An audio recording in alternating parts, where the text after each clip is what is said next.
Good evening and welcome to our Covenant Healthcare sponsored pregame show on Bay County TV. Jeff Doan and Jason Newsham along with you. And boy, we have the makings, Coach, of what should be a really fun matchup tonight. We talked a little bit about it earlier. This is going to be a playoff type game for both teams. You know, Birch Run coming in at 2-2, Garber sitting at 3-1. This is a big game for Birch Run, and it's also going to be a big game for Garber, bouncing back from their loss last week against Freeland. It's going to be more of a character game for them to be able to bounce back and show what they're made of. Now, earlier this year, one of the two losses for Birch Run came in a 7-point loss against John Glenn, and we talked to the coaches after that, and they said, you know, we give credit to John Glenn. They won the game, but we would really like to have that one back again. As a coach, there's always going to be that one game, and in football, we know that not every team makes the playoffs, so, you know, those one loss can make a difference of a season. And if you do make the playoffs, it's going to make a difference of where you're positioned, where you're going to go, if you're going to be able to host a game or if you're going to be on the road. So, you know, looking back, they're going to kick themselves for it, but I think they were able to bounce back off of that loss, get Elma last week, another team that had beaten, John Glenn had beaten, so they know where they're at, and this is going to be another test for them tonight with Garber. They've got a great senior leadership at quarterback in Torres. He's a big, strong kid. He throws the ball really well. He can run some, and he will be a chore to keep an eye on tonight. I think the key thing for Birch Run on the offensive side of it is to be able to settle down and utilize the strength, which, you know, when you're a second-year starting quarterback and you're in your fifth game of the year, even if you're a first-year starting quarterback, you're in your fifth game of the year, you now have everything out. You kind of have an idea for the offense. You've got an idea with what your coaches want, what you want to be able to do, and he has a better understanding of his teammates and what they're able to do and what their strengths are, and play to those strengths so that they can come out successful. Well, he's got a whoop back in Khalil Brown, a kid that's now you see me, now you don't. He's fabulous. He gets to the outside very quick, but his ability to plant and cut back across the grain with his speed makes him very dangerous for the Garber defense. It's always the shiftiness of those running backs. You know, a lot of times they like to go, you either have the smash mouth running north and south, or you have the speed trying to get to the edges.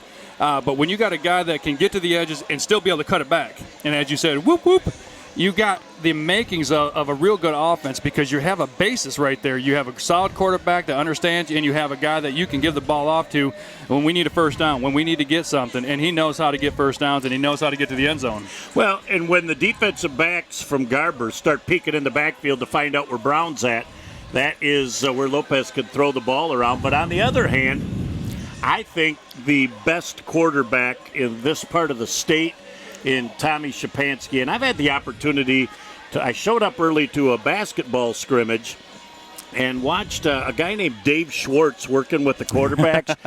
Dave does a phenomenal job with those people, and his footwork and his ability to make plays really has come to the forefront this year. Coach Schwartz is one of the best quarterback coaches that no one really knows about, and he's been working with Tommy specifically since second, third grade. They've been, neighborhood. Tommy's been riding his bike over here, so he's had that tutelage for 7-8 years now. So him doing what he's doing is no surprise to me. Him being the athlete that he is no surprise to me. But the best thing about him, he is a quality kid. He's a great kid. Comes from great parents.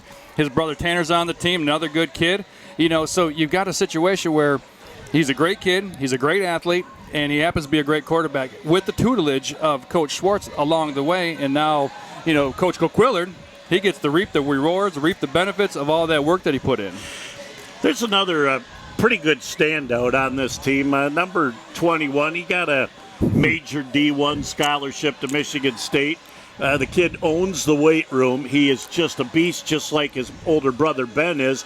And he is going to be fun to watch because Coach Coquillard and this team will move him all over on the defensive side of the ball to make him a factor. On the defensive side of things, it is tough for teams to have to always monitor where he's at. And the best part about him being able to move is Coach Coquillard has other defensive players who can make plays. He's got Christie. He's got other guys that can get in there and really cause some damage. And it's always great when you have a guy being double teamed, sometimes triple teamed. And if you don't do that, well, that's your own poison right there. Pick your poison. And when you have a great quarterback looks good because he's got receivers that can get open and they can catch the ball when they're thrown to him. Braden Tacey, Max Fellows, and the little you talk about Logan Anthony. Yards after the catch. That kid can catch a ball. and next thing you know, the sirens are going off, touchdown, crowd's going crazy, and you're like, how did he do it? I mean, he caught the ball 4 yards from the scrimmage. Yep. And all of a sudden he's gone, and I know that's one of the guys that Tommy likes to go to. Tanner, his brother, is another go-to guy that he likes to go to. And that's the tough thing when you're trying to defend Essexville Garber is, again, it's pick your poison, because Tommy has such a great accuracy and he has a great ability to drop the ball where it needs to go, but he can read his progressions. He can go through, and then you know what? If your third progression is Braden Tacey, that's not a bad third progression. Yeah. Or you've got a running back, Caleb Christie, coming out of the backfield, too. So, should be a fun matchup. We are excited about the possibilities. Week 5 with a whole lot on the line. Back for all the game action as this completes our Covenant Healthcare-sponsored pregame show on Bay County TV. In the fight against cancer, you are never alone. The Covenant Cancer Care Center pledges to stand by you every step of the way. And standing with us now is MD Anderson Cancer Network, a program of MD Anderson Cancer Center, one of America's leading cancer care providers. This extraordinary affiliation gives families unprecedented access to world-renowned cancer treatment plans close to home. Together, we can fight cancer, hand in hand. Here's the opening kickoff. There's a high end-over-end kick. Going to knock down at the 5-yard line and be picked up now, trying to cut to the outside, trying to make things happen. Somebody Anthony missed on the play, and that's Anthony. He gets it up over the 40-yard line. He fumbled the football, and it looks like the ball was recovered by Birch. We're looking into a bright sun now, Jason, and I'll tell you what, that is tough to see, but it looks like at the 42-yard line he lost the ball, and Birch climbs on top of it. A huge break early. Well, you know, we just talked about deferring, but Anthony was making some things happen, got to the outside there, and just last second got it poked up. Hoping it was going to get to the sideline. Unfortunately, Birch was there to bounce on it. Now the Birch offense is going to come out first. And this Birch offense is a thing of beauty, and it's Jason Torres, the quarterback, is the man that makes it go. And they have got a running back, and that is Khalil Brown. And Brown is certainly prolific. He's strong enough to go between the tackles, but he's quick enough to get outside and cut back across the grain. So you really have to pay close attention and you're contained defensively. Certainly going to be a point of emphasis for the Dukes defense tonight. You know, Brown is able to do a lot of things, but again, we talked about it in the pregame. To have that ability and that comfort as a quarterback, to be able to have somebody like that that can get things done and make things happen offensively, is a really, really nice comfort for him. Torres out of the gun. Brown takes that ball and gets up to the line of scrimmage, and there's 4 hats on the ball, led on the play by Colton Potts. He gets there in a hurry to slam the door, and he had company. I tell you, Colton Potts is a name we're going to say a lot, I believe, tonight. He's got his primary responsibility is going to be number 40. Where 40 goes, you're going to see 42 in the Dukes defense. Well, and Potts played extensively last year, so that's another veteran defender that's got a year of varsity seasoning under his belt. Yeah, Coach Coquillette has no shortage of leaders on that defense. 2nd down and 9. Ball carried again as trying to move forward is Brown again, and Brown may have picked up another yard, so it's 3rd down and 8. So you got to say kudos to the Garber defense on the first 2, but you got to stop him on 3 straight. True, but you know the thing about it, we can't even tell you who got the tackle. There's 4 guys. They know the primary responsibility, and that's going to be Khalil Brown. So great job the first 2 downs by the Dukes.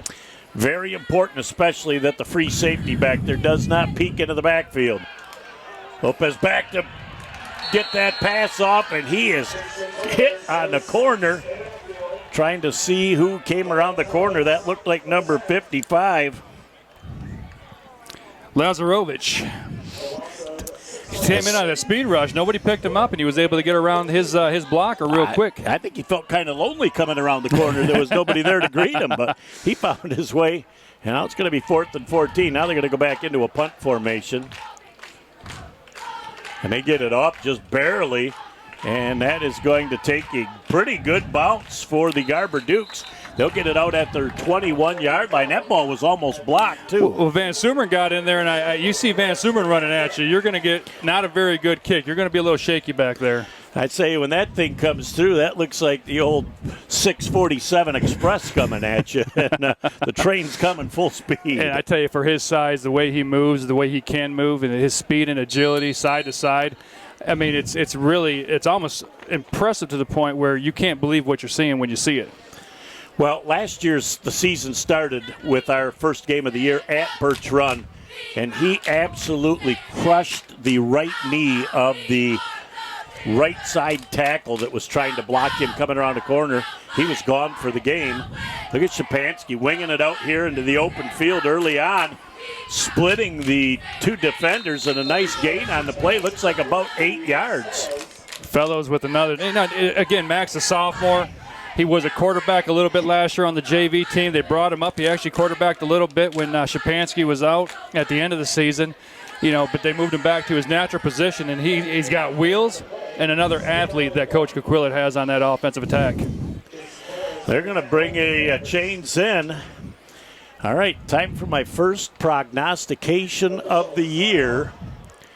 And I am going to say that it is within the stripe of the football. I think he is going to have it by the stripe of the football.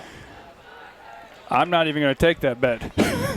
So when you use a big word like prognostication, I'm still looking that one up on my Google phone. I always get up on game day and get the thesaurus out and see if I can find a new word to utilize in the broadcast. Oh, I don't think the thesaurus is used quite as often as it should. So they're going to stretch that out. Wow, you're wrong.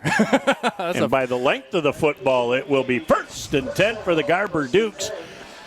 Most of the time, Coach Coquillert's going to start off with 3-4 Christie runs in a row, and then he kind of goes play action. But this way, between Fellows and Logan Anthony, they get those kids out in open space, and they can make plays. Well, Fellows just caught a quick pass, and he was able to go 11 yards with it. And it's amazing what these wide receivers can do when they get a little bit of opening. Szczepanski back out of the shotgun. Christie going right up the middle with a nice bounce to the outside. A gain on the play of at least 6 yards on the play before he's brought down defensively. Looks like big number 75 on that tackle, and I'm still looking into the sun, so could not catch the number of that individual that made that tackle. But a big gain on first down of about 6 for the 78. Yeah, Stevens is a big kid on that defensive line. He's going to give himself an opportunity several times to try and catch Christie, see if Christie can avoid him this time. Well, he bounced really well up. There's Christie again with a great step that foot down, go to the outside, pick up on the play of about 13 yards. He's out just shy of midfield. It'll be enough to move the sticks again, and another 1st and 10 for the Garber Dukes. The Christie family has produced some of the top running backs in Bay County history in the last 10, 15 years, starting with his brother Austin over at Bay City All Saints. These guys, they don't have the biggest size, but their grit, their determination makes them very valuable Big in that backfield. Oh, absolutely. 1st and 10 again for the Garber Dukes, just short of midfield. There goes Christie again. Has a nice opportunity to get to the outside. Another gain of about 7 yards on the play. Finally, Birch Run swarms to the football. But that's when you've got linebackers and defensive backs hitting your running back, you know that your offensive line's doing their job. Get to that second line, but it's perfect for Garber to get a couple of these nice runs because we know the ability of Szczepanski with that gun. Maybe start getting those linebackers creeping up a little bit, and that's when he's able to do a little bit of damage. Well, they're going to pretty much put 7 or 8 in the box. They're going to play man coverage, and their safeties up over the top look like they're there for run support. They're only a 1 deep right now on defense. That free safety up top, and he's got a lot of ground to cover. If it isn't broke, don't fix it. Christie to the outside. A little bit of a modest gain, but he gets up to that first down marker, and I believe where they've got that ball spotted at the 40-yard line, it'll be 1st and 10 for the Garber Dukes again, as we're about 5 minutes away from that sun getting behind a tree so that we can see better. And I don't know how well you can see on TV, but these Birch Run numbers are very, very hard to pick up because they're yellow without a big outline on a white jersey. Yeah, we talked about that watching them warm up. Just it's a challenge for us. I can't imagine it being even an official down there trying to figure out as you're going through the line. And you are an official. That is official. That is official. Again, another 1st and 10 for the Garber Dukes. 7.5 left in our first. There's another Christie run back across the grain. I would say there was a pretty nice seal block at the beginning of that play. A big earth-moving vehicle came through in the form of Van Sumeren. It sealed off the defender on the edge. They ran him opposite from his halfback spot, and he comes back over, and Christie's going, thank you. I mean, when you got someone you can run off of a Van Sumeren, and you can get right off that butt, you're going to have a positive gain because he's going to hit yards. somebody. Yes, indeed. He's going to find somebody. He loves that H-back position. He's curling a corner again. Another job right now, and Garber is actually doing exactly what I thought they would do in this first drive. Didn't think they'd start with a pass, but after that, it's just been all ground chucking. If it's working, you go with it. It's moving the sticks, it's chewing the clock, and it's keeping Birch Run's offense off the field. I think last week's game, the loss to Freeland, again, we talked about this too. It's a character game. Let's challenge that offensive line to stand up. Let's challenge that running back. Let's challenge our offense to get something moving, get some clock off, and then allow your defense to rest a little bit. There again is Christie, and you know what? He just gets right up Van Sumeren goes right into the middle of that line, down to about the 11-yard line. Move the sticks again. 1st and 10 for the Garber Dukes. There was no hole there, but then all of a sudden, after Van Sumeren went through, there's a crease where you can pick up a half a dozen yards, and it's another 1st and 10. Again, just if you go just a little bit off of Van Sumeren, he is going to take one, possibly two guys out with him. And if you got Van Sumeren coming at you, that makes you a little hesitant on the defensive side. From the 11, they are having a chance to get another first down if needed. Christie makes the first person miss. He's snipping the goal line. He's into the end zone. It's a Garber Duke touchdown. Boy, somebody for Birch Run had him right at the line of scrimmage, and Christie just pulled away from that potential tackle and then bullied his way into the end zone. We talk a lot about Khalil Brown and being shifty. Caleb Christie just showed on that drive right there his ability to go speed, to shift it outside, to shift it even off of Van Sumeren's behind, and positive yards. Well, once he shifts to the outside and sniffs the goal line, he squares those shoulders up and just heads north and south. The attempt for the extra point is missed. Now trying to make something happen, and they're going to throw that ball back. It's lateral.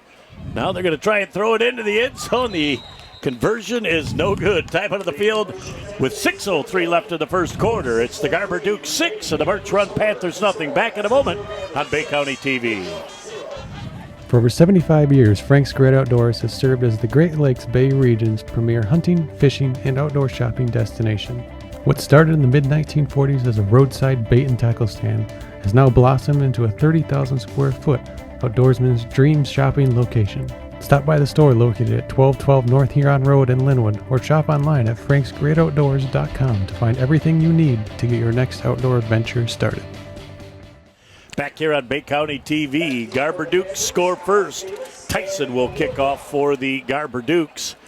Deep to return will be that elusive number 40, Brown, on one side, and they're going to try and kick away from him, I'm pretty sure. That's exactly what they do. Look at that thing, sails into the end zone. As soon as it gets into the end zone, it's an automatic touchback. We'll move that ball out to the 20-yard line. At that point, it'll be 1st and 10 for the Birch Run Panthers with their second offensive possession. And TJ, when you look back at that first possession, they lost about 4 or 5 yards and ended up having to get into a quick punt, which almost got blocked by Van Sumeren. I just want to touch on something. We talk about weapons that Garber has, and I know the snap was low on the extra point attempt, but Blaze Millar kicking field goals, kicking extra points. Tyson kicking off into the end zone. He's a soccer player. I mean, those are great weapons at the high school level. When you got guys that can kick field goals, kick extra points, successfully high rate, and you got a guy that doesn't even allow Khalil Brown to touch the ball by kicking in the end zone. Well, and that's my point exactly. When you give them no opportunity and they're forced to start on the 20, that's a win for your defense to start with. Absolutely. Multiple men in motion. They have to both reset. It's a legal formation. They run the play. Here comes Brown to this near side of the field. He's got a crease. He tries to cut to the outside in a great job. He did not make the tackle on the play. But number 35, Ethan Burrows, held his ground long enough to force Brown to have to make a cut. and the pursuit of the defense came to get him, but he's one step away from going coast to coast. He was. Potts never gave up on the play, and because Burrows held him up for that split second, allowed Potts to come from behind. Got him to the outside that time. That was a little bit different look than what they did the first couple of plays on offense. So Torres looks over to the sidelines. They come up to the line of scrimmage. It's called no huddle. It's not really called hurry up because they don't have to hurry up, but certainly is an effective form of their offense. As there again is Brown cutting to the outside. He's into the open field, and there's not a lot of people that are going to catch him. He's at the 10, the 5, 4, 3, 2, 1. He's into the end zone. It's a Birch run. Panther touchdown. What a great change after that first drive. Tried to go up the middle a couple times. There's 4 Dukes there waiting for him. Now you're allowing him to do that shift, which allows him to utilize his strengths and essentially your offensive strengths. Well, I would say they made a couple of really nice adjustments after that first series, and they got him to run wild on 2 straight plays. So they go 80 yards down the field in just about 3 plays. So I would say that's a pretty monumental drive. That was efficient. Yes. It's not really efficient for your defense, though, because they don't have much time to rest. Now the Garber team's coming back out. The attempt for the extra point. The kick is up, and it's long enough, but it's no good off to the side. And that is Ledford. Time out of the field with 5:24 left in our first, and Garber scored with 6:03, Coach. So that took less than a minute to make that drive happen. We're all knotted up at 6. Back in a moment on Bay County TV. Is your pain holding you back from things you enjoy, like playing with your grandchildren or participating in a sport? At Collier Chiropractic, we specialize in neck pain, back pain, headaches, or sciatica that won't go away. If you've tried chiropractic, you've tried physical therapy, you've gone to your medical doctor with no results, or you take medication and it doesn't even touch your pain, then put this number in your phone, give us a call, see how we're different at Collier Chiropractic Bay City. Back here on Bay County TV as we watch the Birch Run Panthers make it happen just in no time at all, flying down the field.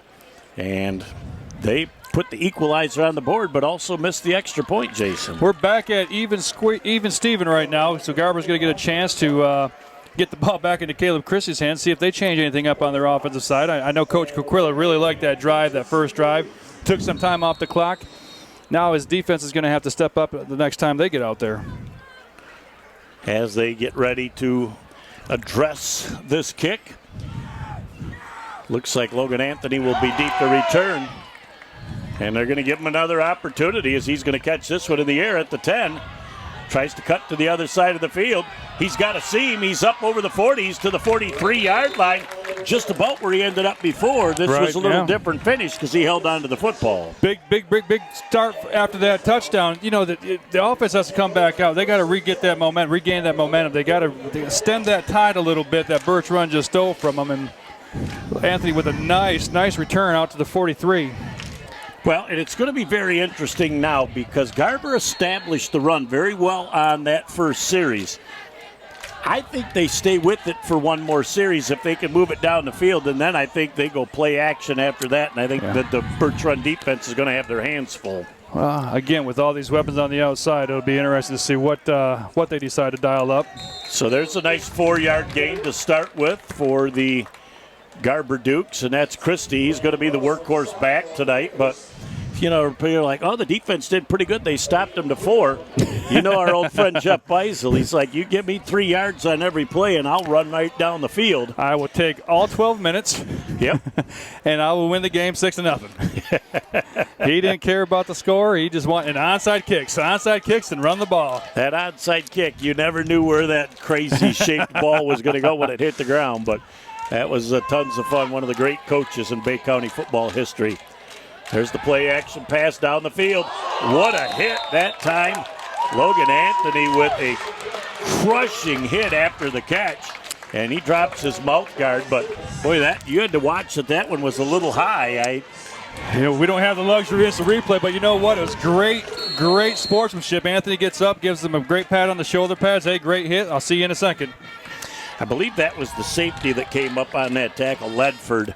That was a bullet right there by Shapansky, right where it needed to get to. And Shapansky does throw that ball right where it needs to. The ball now at the 40-yard line. Christie banging forward again, 7, 8, 9 yards on the play. As again, they just continue to fly off of the offensive line, man. They are just creating big holes on that right side, led by big number 72 on Dan Meisner. I tell you, the thing is they don't have Van Sumeren in right now, and they're still getting some great lead blocks right there for Christie leading up. Well, I think the defense really spends a lot of attention on Van Sumeren, and when he's not there, gives them a little bit more offensive option. Christie's going to go to the outside, picks up the first down, and Mowers, he picks up another 7 yards on the play. He's down to the 25-yard line. I love when he runs and he decides he's going to go north and south. That helmet goes down, and he goes. And you know what? If he might squirrel out of it too. He might squirrel out of one of those and end himself up in the end zone, but he just puts that head down and goes. Rowe in on the tackle for Birch running again. Forgive us because those numbers are extremely hard for us to see. They're being yellow on a white jersey without the outline, so we'll do our best to give you that information. There's Christie again. Christie's bottled up, but always falling forward, Coach, as he picks up an extra couple of yards after contact. He still gets 4 on that first down run. That time he ran right behind Van Sumeren. Figured he had a good chance of getting a couple yards, but again, it's that head goes down, ball secured, and he falls forward because everything's going that way. He knows he's a wrestler. He knows about leverage points. He knows how to stay low, and he knows how to make sure he doesn't go backwards. Great run. Well, and I like the way he runs forward and low to the ground because then that arm coming in or that helmet trying to get on the football, there's a lot less area for you to find that. Correct, and he has mastered the staying low aspect of it. You know, he's a running back. He's a workhorse. He's not coming out of the game. 2:30 and counting left at our first, tied at 6. On the move once again, Christie to the outside. Nice job hitting him low for a loss of a couple of yards on the play. That might have been Brown defensively that got in on that tackle. Well, the only time I haven't seen Brown on the field was on the extra point attempt. That's because he ran 60 yards and he needed a little bit of a break. I'm surprised the coaching staff just didn't send him back out there as an option. We got a timeout on the field with 2:17 left in the first. Garber will take their first back in a moment on Bay County TV. So your car is getting towed and you're not sure where to take it? Try Village Towing and Auto Repair. Our expert mechanics are here to help assist you with all your repair needs. We have over 30 years of experience with motor vehicles, so you know you're getting the best work that you can find. Stop by the shop at 2377 South Huron Road in Caucaulin or give us a call at 989-684-9607. Back here on Bay County TV, Jeff Doan and Jason Newsham along with you. And Dylan Sauber producing, directing, camera. He's the trifecta in one tonight as part of our 3-person crew. Glad to bring you a game from the Garber Dukes. If Dick Vitale was here, he'd be super sensational, scintillating. It's a thing of beauty indeed. Big 3rd down and 7 right now for the Garber Dukes, but they've got 3 wide receivers and a running back that are all very, very capable. To the near side of the field here is Iyer. Boy, and they're going to run Christie right up the middle. So I think what they decided is if they could get 3 or 4 on 3rd down, that they'd go for it on 4th down and not kick a field goal. I'm pretty sure on that timeout there was a 2-play set called right there. Let's see if we can get 3-4 yards. This is what we're going to do. You know, he gets it down to a manageable 4th and 3. Still gives you a full playbook full of options. So now we'll find coming out back out. Yeah, Shapansky's coming from the sidelines, and again, I'm pretty certain with that timeout they were able to say, I think I can get 7 on 2 plays. Now you know the Birch run defense coach is going to be looking against the run. Absolutely, 4th and 3. And they're going to roll Shapansky out. Another nice play, another decision. What an absolutely perfect pass to Logan Anthony. I like the way Anthony gets his hands out, Coach, and he receives the ball. He doesn't cradle it in. He turns those thumbs together, and he wets that ball right in. Wait, remember we had to form the old diamond when we first learned how to catch a pass, catch it, and then go down with it. Too many kids nowadays are trying to grab the ball around it, and they usually it ends up off their chest and ends up on the ground. But more importantly, Shapansky on the run, another bullet. Boy, Coach, you're reading my mind now. He rolls to this near side on the run and puts a strike chest high. Don't do that to me. Don't do that to me. You're making progress already. First and goal for the Garber Dukes from the 7.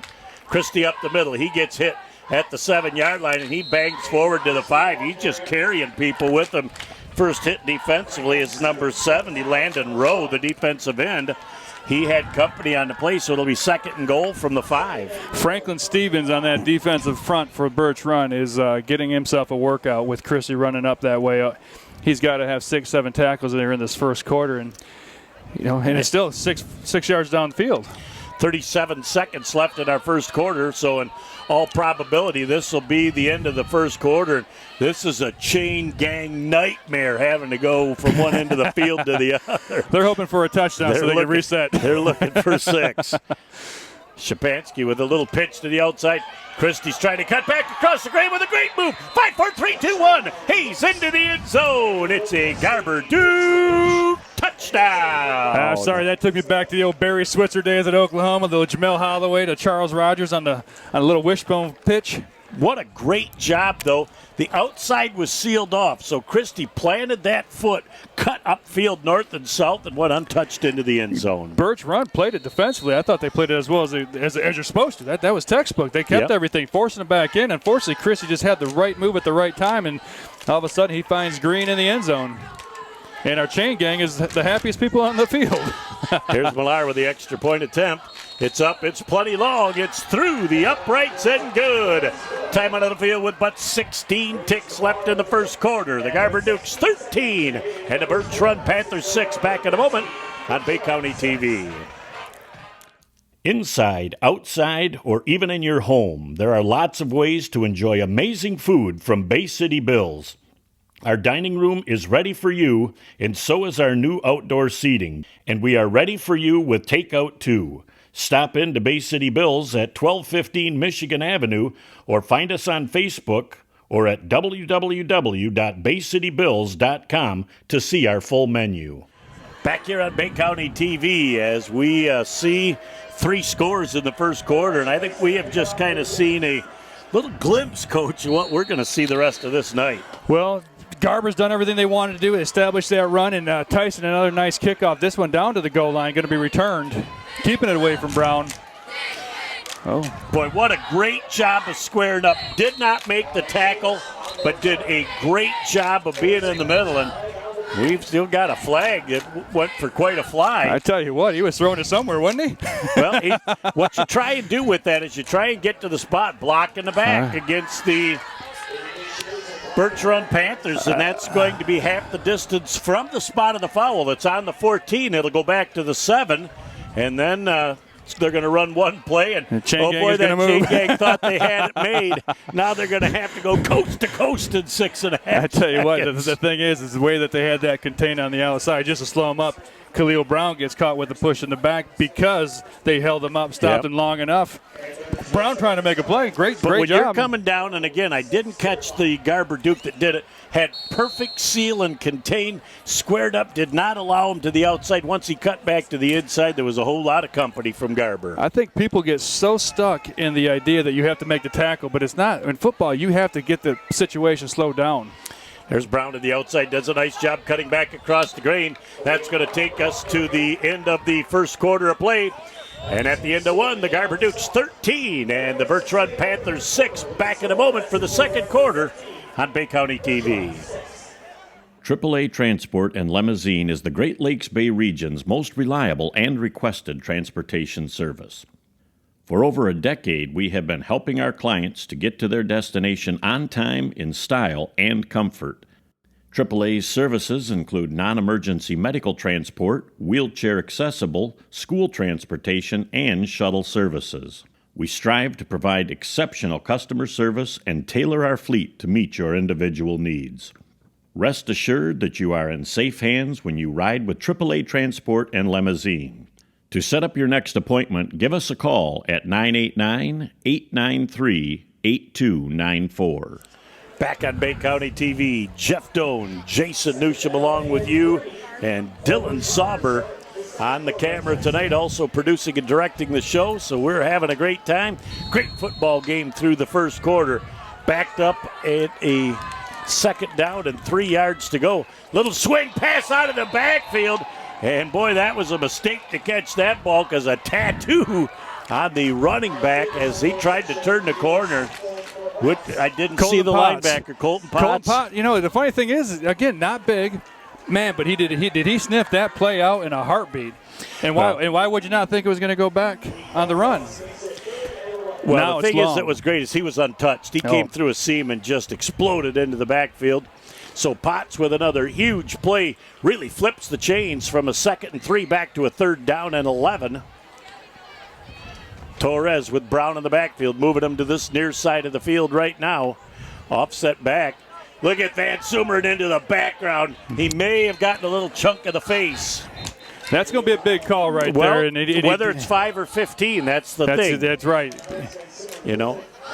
He got in there. He exploded in there quick, made that initial contact, and, it wasn't done on purpose. You know what I'm saying? Personal foul face, man. Yeah. You're just reaching out, trying to make that tackle. But, again, he flat out beat that left side guard. He looked up, and Van Sumeren's first step was through the hole before he could even react. If Van Sumeren is unable to touch the face mask on that play, the fact that he had 3 other Dukes right there, what you want to do with Brown, you got to slow him down. If you can make that contact, again, we talked about you don't have to make the actual tackle, but if you can slow the pace down and allow your teammates to start getting in there like a pack of wolves, you're going to have a better chance of success of stopping him. Well, when you make him go laterally and have to stop and start, it takes 2-3 steps to get back up to speed, and their defense certainly has made it happen. So, nice job by the Birch Run Panthers. They tried to offset their snap count. They tried to draw the defense off, and the Garber defense was ready and waiting. Trying to come to the near side of the field is Torres, and they tried to use Brown as a decoy to the outside. Gap responsibility for the Garber defense. Throws him back for a loss of about 4 yards with Christie on the tackle. Christie had perfect, and it wasn't fooled, didn't move, didn't fall for the fake, and it was able to square him up and take him back. A negative gain on first down for the Panthers. Van Sumeren now at the left defensive tackle. He stands up for a minute. He goes, I'll take a quick blow, but I'll be ready to get off the ball. I don't know, boy. Watching him as he takes on 2 people. Throw downfield is a perfectly thrown ball, and it's going to take Christie coming all the way back to push him down. But that is Torres. We heard he had an electric arm, and he puts that thing right on the dot for a huge gain on the play. His first couple passes were short. That one was perfectly placed. Again, you're looking in the backfield. Guy goes right past you. It's that sneaking in. When you got someone like as elusive as Brown who's doing what he's done so far, you have to almost to a fault. And then you're going to get yelled at when the guy beats you. And I'm going to tell you what, if you would have watched Van Sumeren, he got chopped low by a running back, and you cannot do that only off the initial engagement off the line of scrimmage. That could potentially have come way back. Torres has got Van Sumeren, and he's just going to throw that thing away. That choo-choo train was bearing down the streets in a hurry. It's not just his size. I said this earlier. That guy can move left, right, up, down, side.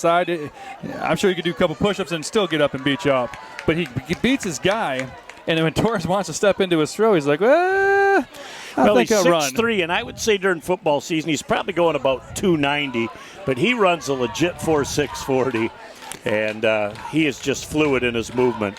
I'm watching that right tackle with Van Sumeren on that side. Now they're going to move him around. He's kind of inching back at the snap of that ball, trying to anticipate the help that he might need to give. There goes Brown, and he goes right into where Van Sumeren moved to and does a nice job of moving the pile forward. He's going to pick up about 5 yards on the play. But the great pre-snap that time by the Garber defense switching that line around. Brown's not just fast. He does have some power, some strong legs. And again, he knows what he's doing. He knows where he wants to go. And the best part about him sitting here as a junior is he was good last year. He's fantastic this year. So he's got a chance to be a really, really good running back here in the Tri-Valley next year. Be one of the premier backs in the Valley. He got great experience and exposure last year and had some success. There's Torres again back to pass. Pass is complete down near that first down marker, and it's very close. I think they're going to say he's got it. They're going to move the sticks, and it'll be 1st and 10. again, the defense is concentrating so hard on Brown that Torres has been able to make a couple of plays with his feet to get away, and he's got a very, very accurate throw. You know, Fellows had a nice tackle there, but again, it was just a second late. He had a couple of games earlier with a couple of interceptions, a couple multi-interceptions in a few games. So he knows what he's doing out there. But now you got the quarterback handing off, you got the quarterback throwing. You're making the Garber defense have to guess every time now. It's like almost like Tecmo Bowl. And this is quite the drive.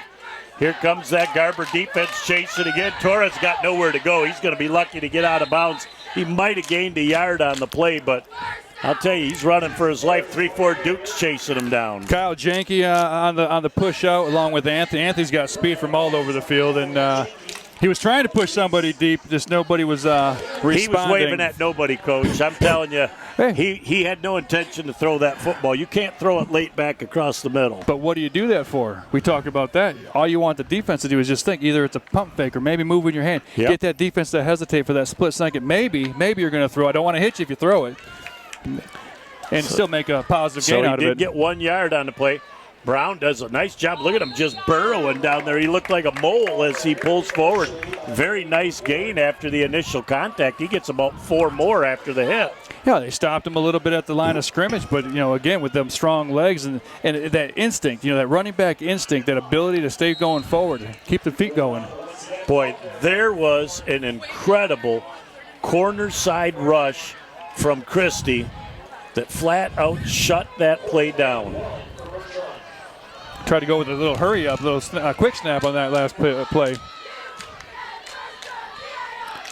And a little pass across the middle. Ooh. On 4th down, in and out of the hands, and the ball's going to go over on downs. It'll be 1st and 10 for the Garber Dukes. Love the play call, but that is one of the risk and reward plays of the ball game. Well, I thought he had him. He was a little high, and on that, it reminds me of the Tim Tebow. Like the almost like a little flip pass. And if he would have just put a little bit more air on it or brought down a little lower. Might have been, yep. But the thing is, the defense is flying around too, and there's a fine line between how much touch you can put on it to either have it batted away or picked off. Well, again, when you're focusing on figuring 4th and 1 where the ball is going to go, you're expecting it to be the run up the middle where Brown has had some success on this drive. Now the Dukes will take over down at the 10-yard line. 1st and 10 for the Garber Dukes. Shapansky back to throw. What a perfect toss across the middle of the field. Tacey did a nice job trailing there, kind of flanking out a little bit, holding that defensive backfield just for that split second, thinking maybe it was going to go the outside, opening up that slant. Well, and Tommy Shapansky does a nice job of looking the defense off and then coming back to his first intended target. Right. And you look at Anthony, and if you just see the kid in street clothes, you go, yeah, I mean, he's pretty well built for a little guy, but he has just got glue for hands and yards after the catch. He's the best in Bay County. He is the yak expert here in the Bay County receiving. Shapansky back again. He's running for his life. That ball is knocked away. The Garber Dukes hop back on that ball. Great defensive job that time by the Birch Run Panthers. Did not allow Shapansky his first or second look. He felt the pressure, and he couldn't run away from the defense. Looks like he was looking right to come back to Fellows, hoping Fellows could get past his defender, but again, like you said, great containment on the defensive side, kept him in front of him, and that pass all of a sudden turned into a fumble opportunity. Lucky for the Dukes to recover. So 2nd down and 15. The world thinks pass. I think draw. It's not a bad play, and I'm surprised they went right back to the pass, and not get Christie reestablish himself. But, again, I'm a basketball coach. Yeah, well, and that's you looked early and you said, man, the crowd's a little sparse over there. Look how much it's filled in on the Garber But now that side. we can see him, now that the sun's gone down, I can see things. Yeah, maybe that's why we couldn't see it before. 2nd down and 15. We're going to have a delay of game against the Garber Dukes, and I did not pay any attention to the fact that he was back there with the countdown. But that's a huge chunk of real estate. It's now going to be 2nd and 22 yards to go. Well, the draw play still in play. Chris, especially depending on, but then again, let's see what Birch Run's going to do defensively. Let's see if they're going to try and stay with their station or maybe they move some back. My 2nd and 22 changes from draw to screen. I think you let that defensive front 5 or 6 get in. You drop a little screen pass with a couple of those big dogs out in front and pick up about 10 or 12 of what you need and plate for third down, but Szczepanski with that arm can do anything he needs to. Down the field, they got Logan coming down, and the ball was picked off as Szczepanski anticipated something other than he got. And into the end zone, it's a Birch run, Panther touchdown. I have to think he didn't see him. I had to think, because I am thinking he was thinking Anthony was breaking out all by himself. I'm not sure what kind of pressure he had in front of him, but I have to think there was no way that he saw them and made that pass. He had a couple other options over here. He had Tacey over here. He had Fellows over here. But there you go. He locked his eyes right on Anthony, wanted to get the ball to him. Now the attempt for extra point that will tie this game.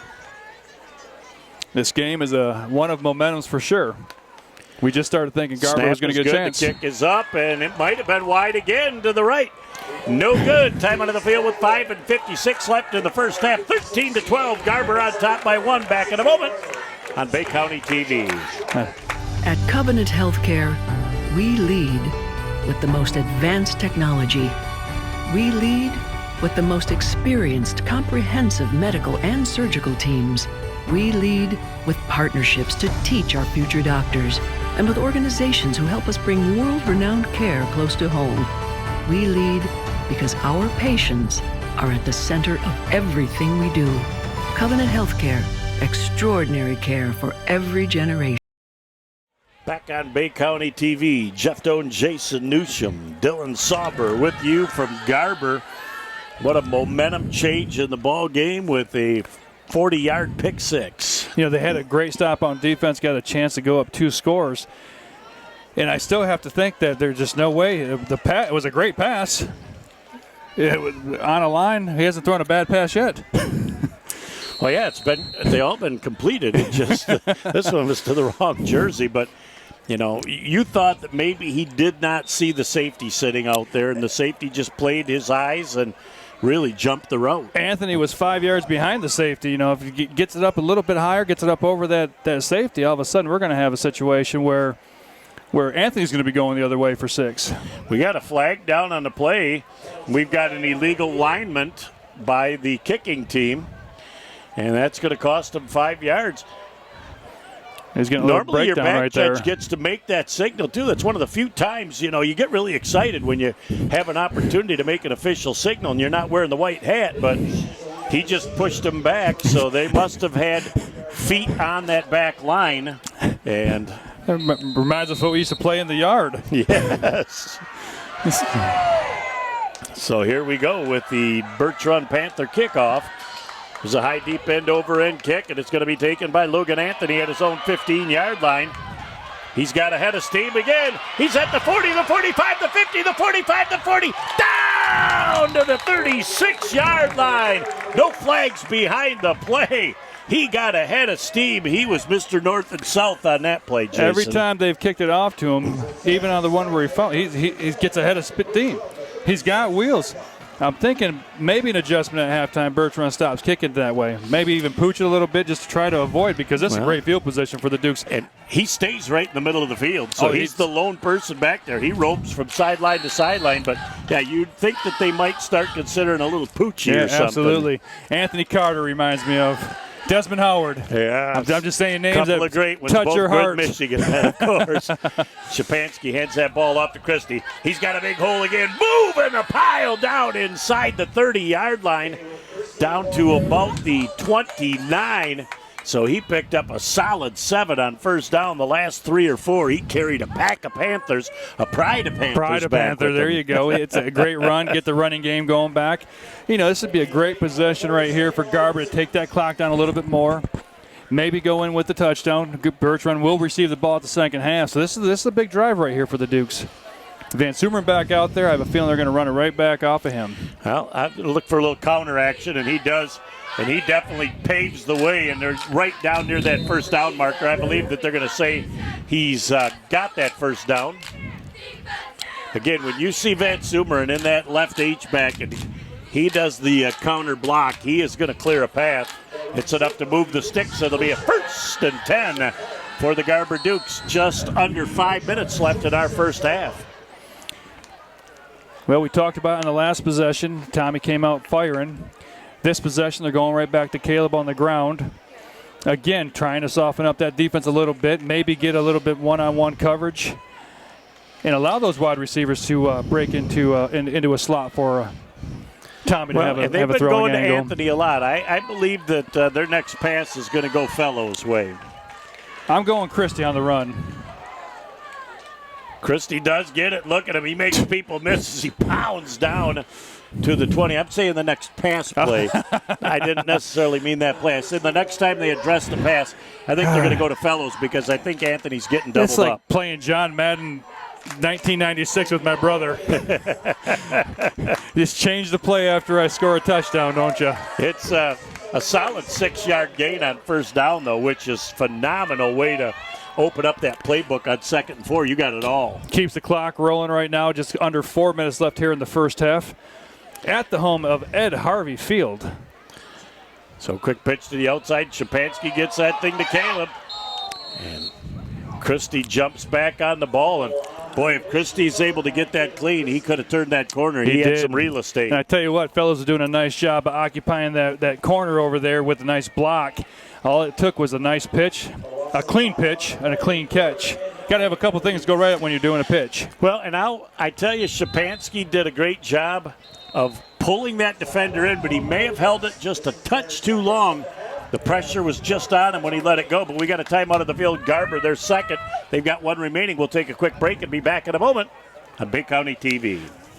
Is your pain holding you back from things you enjoy, like playing with your grandchildren or participating in a sport? At Collier Chiropractic, we specialize in neck pain, back pain, headaches, or sciatica that won't go away. If you've tried chiropractic, you've tried physical therapy, you've gone to your medical doctor with no results, or you take medication and it doesn't even touch your pain, then put this number in your phone, give us a call, see how we're different at Collier Chiropractic Bay City. Back on Bay County TV, 3rd down and 9. After a little Coach Coquillard chat on the sidelines, you and I both agree they called 2 plays on the sideline. Van Sumeren is up the middle right now. Shapansky with the single back of Christie. Looking over the defense. And again, they're going to run Christie up the middle, and he only picks up about 3 yards. I think that chess match was there, and I think Birch run guessed correct. You know, they did, but again, you got your second play already called.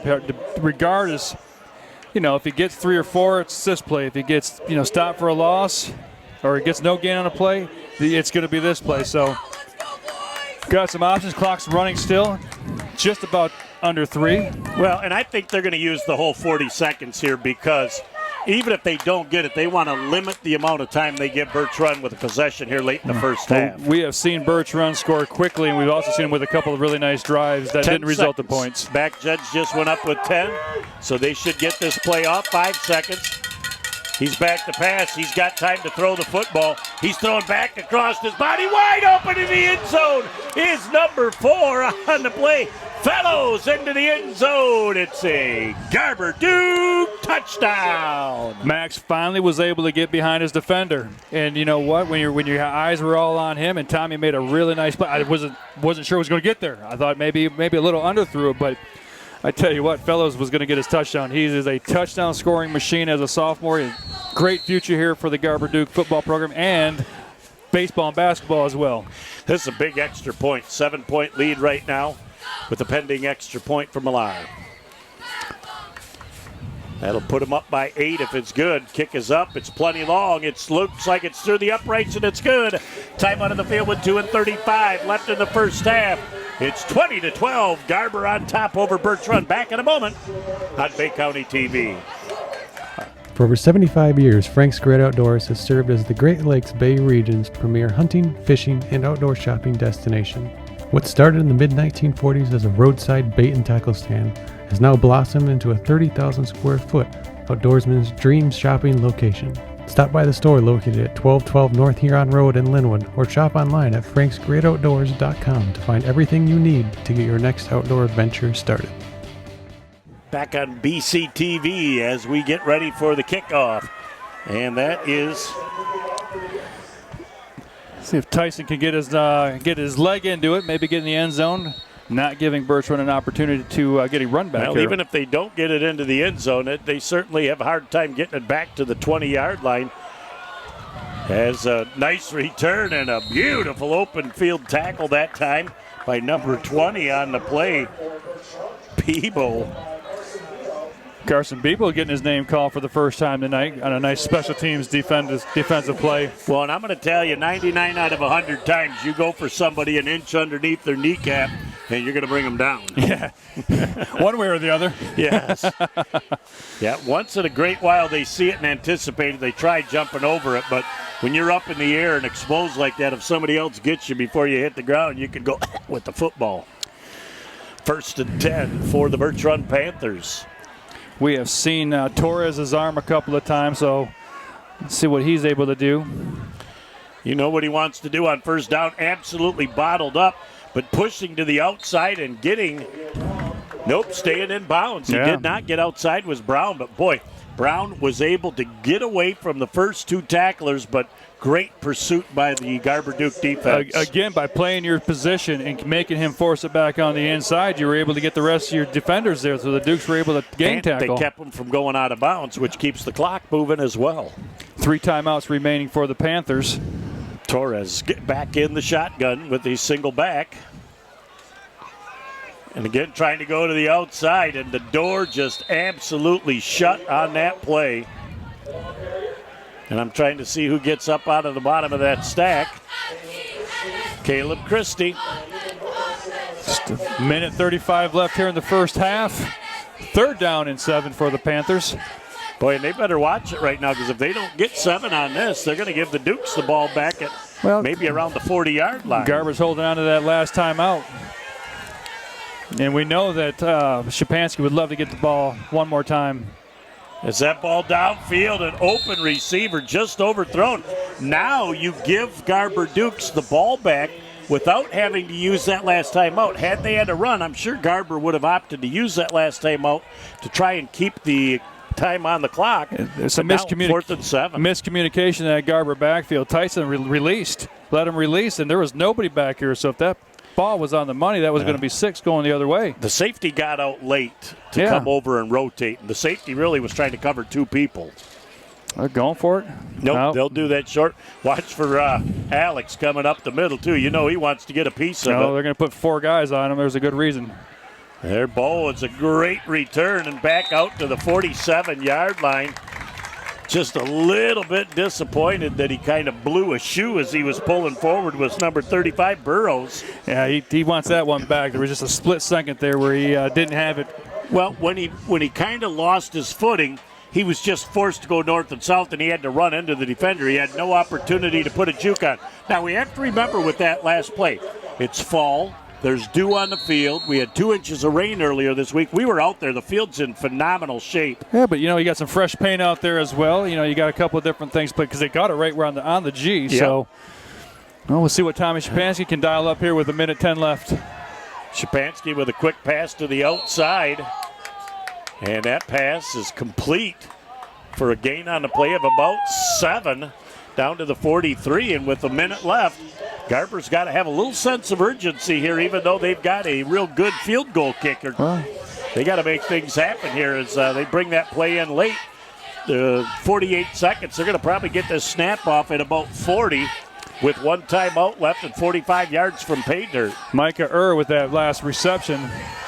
On the outside, what a catch that time by Fellows as he went up, got it on the fingertips and hauled it in at the 31-yard line. What a great catch. Max walks into a basketball court, not with a lot of basketball experience, and just starts dunking.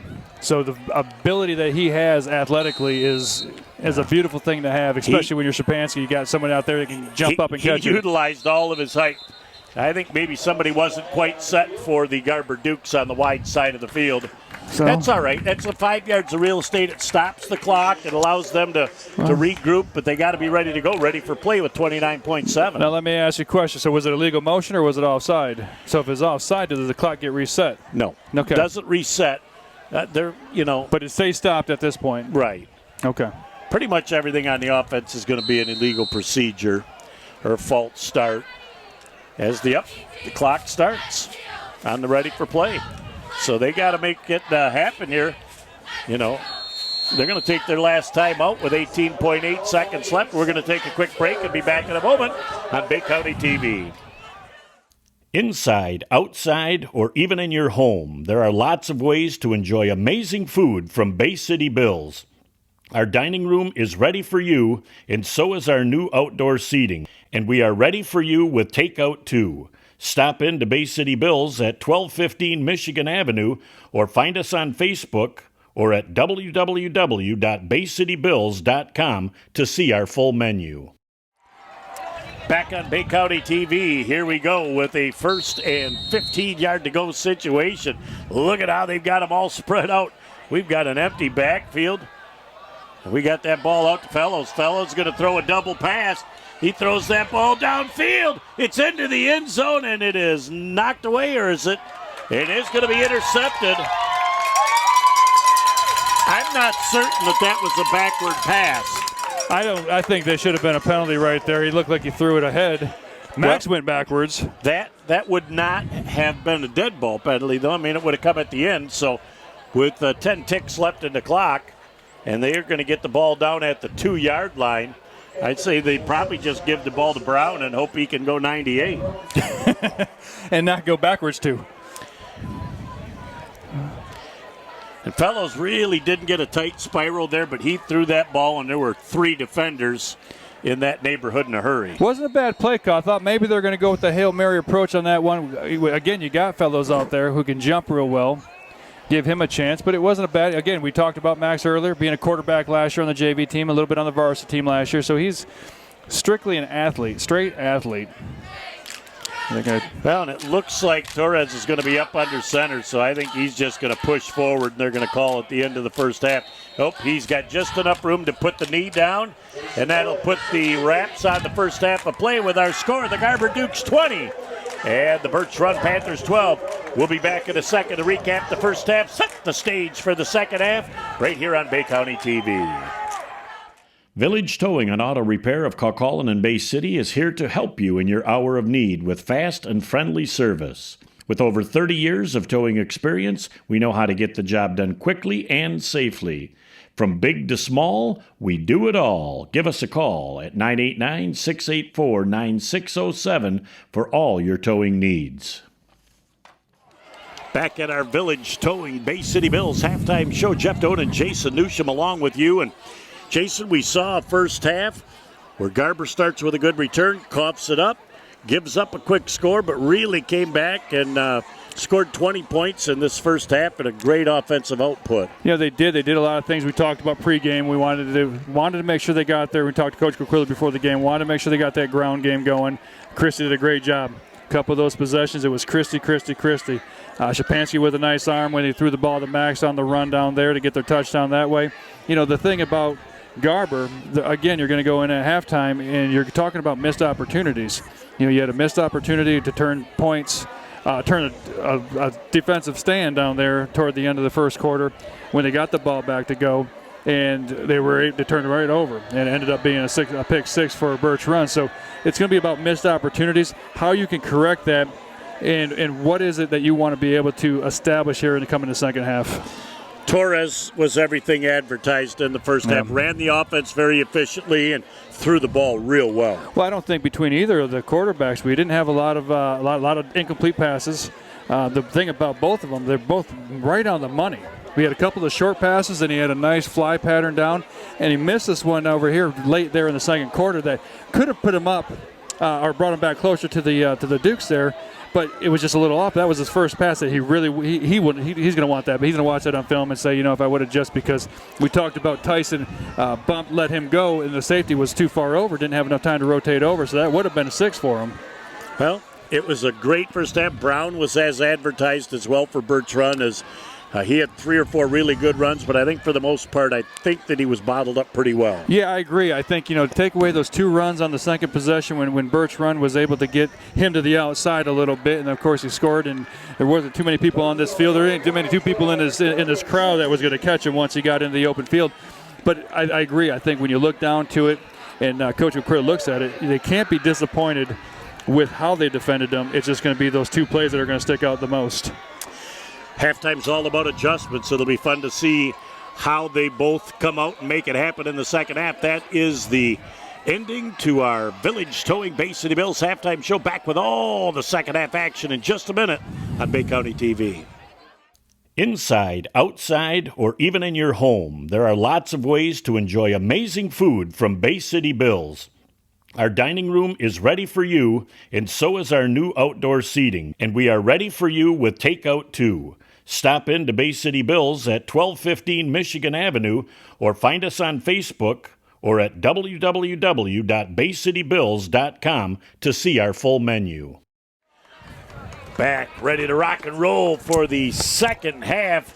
Jeff Doan and Jason Dusham, along with you, Dylan Sauber, is doing the camera work tonight as we saw a great first half of football.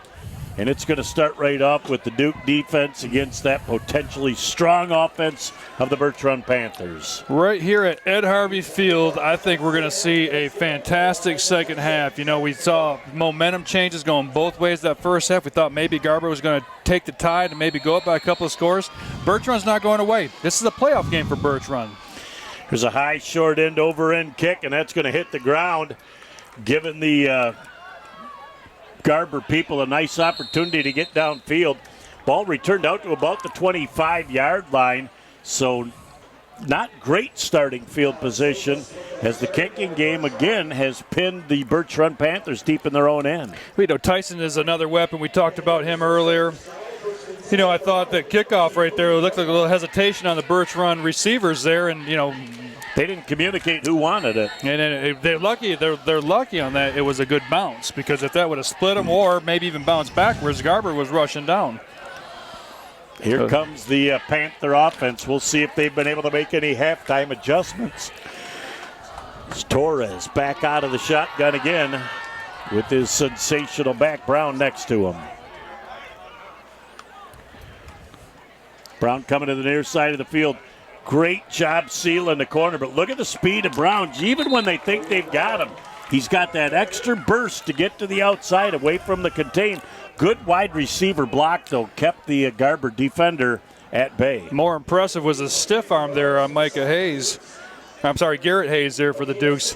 Didn't want to get tackled, ran out of bounds, but made sure he let that stiff arm. But that stiff arm right there, that just sends a message. You know, I'm not going down that easy. Second down and a 3-yard to go situation as he got out of bounds. So still 11:48 left in our third quarter of play. Torres to Brown right up the middle, and he is met by 4 or 5 Dukes. He is going to be short of the first down marker as, man, the Dukes just flowed to the football that time and slammed it down. Tacklers on the play initially were led by number 55. And that's your man, Laz. Yeah, Laz. We'll just call him Laz. I tell you what, Kate Coquilla got in on that tackle, too, from his linebacker spot. Nice pursuit there. Coquillard has been all over the field tonight as well. Third down and 2 yards to go. This is a huge play early in the third quarter for both teams.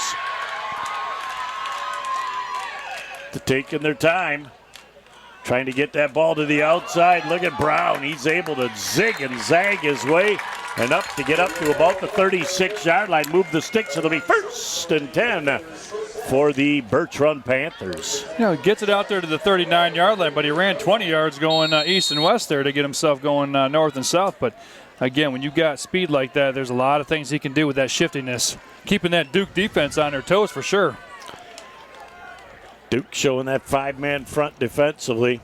Couple inside linebackers. They love to keep the offense off them so that those 2 linebackers can flow to the football. Well, I tell you what, they keep looking over. Every time Birch Run takes a look over, takes a peek at that sideline, figure out what they're changing to. Some of those Garber defenders are trying to figure out if they can figure out what play they're running. There's a stuff in the backfield. Again, look at the Garber Duke hats at the football. And we're going to have a timeout on the field. Birch Run, they're using one early here. They must have seen something they really didn't like. We'll be back in a moment on Bay County TV. Over the years, he's put his heart into being your dad. He was always there to fix things. Now that he needs help, don't lose hope. Covenant Center for the Heart is leading the way in minimally invasive heart options for inoperable or high-risk patients. with the first and most comprehensive structural heart disease program in the Great Lakes Bay region. It's extraordinary heart care, close to home. Back on BCTV after a quick timeout, 2nd down and 10 for Birch run. Ready for play from Dennis Kraft. Quick pass to the outside, and I'll tell you what, alligator arms that time for the wide receiver, as he knew that he was ready to get popped by Hayes. Hayes was just close enough, and I believe that was number 13. Gage Martinez. It's a quick throw. I think that timeout, there had to be some miscommunication. That was a real early timeout for the Panthers there to use, especially when you're in a tight game like this. And I really didn't see a lot to precipitate that. They were pretty adamant about it, though. They were halfway on the field before the play was called. Now, obviously you got to watch out for the delayed handoff to Brown. Here comes the pressure from the backside. Torres coming to the near side of the field, and he's going to have to throw that ball away out of bounds, as great pursuit from the John Glenn Bobcats forced that ball to be kicked away now. So from the 40-yard line, they're probably going to get that ball back around the 30 and be able to start this third quarter up 8 points with an offensive possession, but the Duke defense stood tall in that first drive. They did. Burrows had he was waiting for that pass. If that would have been thrown inbounds, I think he would have been ready there for the interception. Now he's going to go back, possibly, if they're going to punt it, which this is one of your favorite things to do, is take a look at the defense and then maybe step back. They'll step back. I think there's virtually no opportunity that they're going to run this on 4th and 10. They wouldn't give the ball up that deep. Here comes the pressure. Not able to get that thing up, and that ball's going to take a great Duke bounce. Looks like, Jason, one of your 9-irons hit on the 35, comes back to about the 38-yard line. Going to be a great starting field position for the Dukes. We don't use the iron too much at the putt-putt golf course. Well, we do, but we're told by the loudspeaker that we're not able to skip hole going to number 4 with a line drive. I have no control. I play about 2 holes out of 18, and then I just ride the cart. It's all fun. It'll be 1st and 10 for the Garber Dukes. Fellows here to the near side of the field. Logan Anthony to the far side, Christie the back. Christie up the middle, and he is met at the line of scrimmage, falls forward for a couple of yards as the defense did a tremendous job. I think Khalil Brown came up from the defensive backfield and made a nice tackle. 2nd down and 8. Talked about Brown being a junior. They also have Aiden Thornburg out there as a defensive back. He's a sophomore. The defense right now for Birch Run, young, but they're getting so much experience week after week. And again, we're talking about what you want to do. You want to get better each week. You want to improve from week 2 to 3, 3 to 4. This is a big test for them right here on this opening drive for the Dukes. They got Casey out here on the side. Christie the ball carrier, and he bangs forward for a gain of about 4 more yards. It's going to be 3rd down and about 4 yards to go, so they must feel confident enough that the big dogs up front are going to be able to get 3-4 yards on a shot. What you want to be able to do as far as your adjustments, you want to see who's stronger. You want to test the will of your offensive line. You want to see if you have more stamina. You're not worried about strength at this point. It's about, can you keep going? Can you go for 2 more quarters, and can you go harder than what the defense can provide? Yep, you keep smacking them in the mouth, and you find out who's stronger. We're at the 9-minute mark of our third quarter. Big 3rd down and 4-yard-to-go situation. As again, Tacey comes to the near side of the field. Quick back to pass on the outside. Tremendous catch that time by Iyer. Just tremendous the way that they spread that football around. But he's got receivers, Air right there. He's got Tacey over here who still hasn't had a target, but as far as the defense is concerned, he's just as big of a target as Anthony.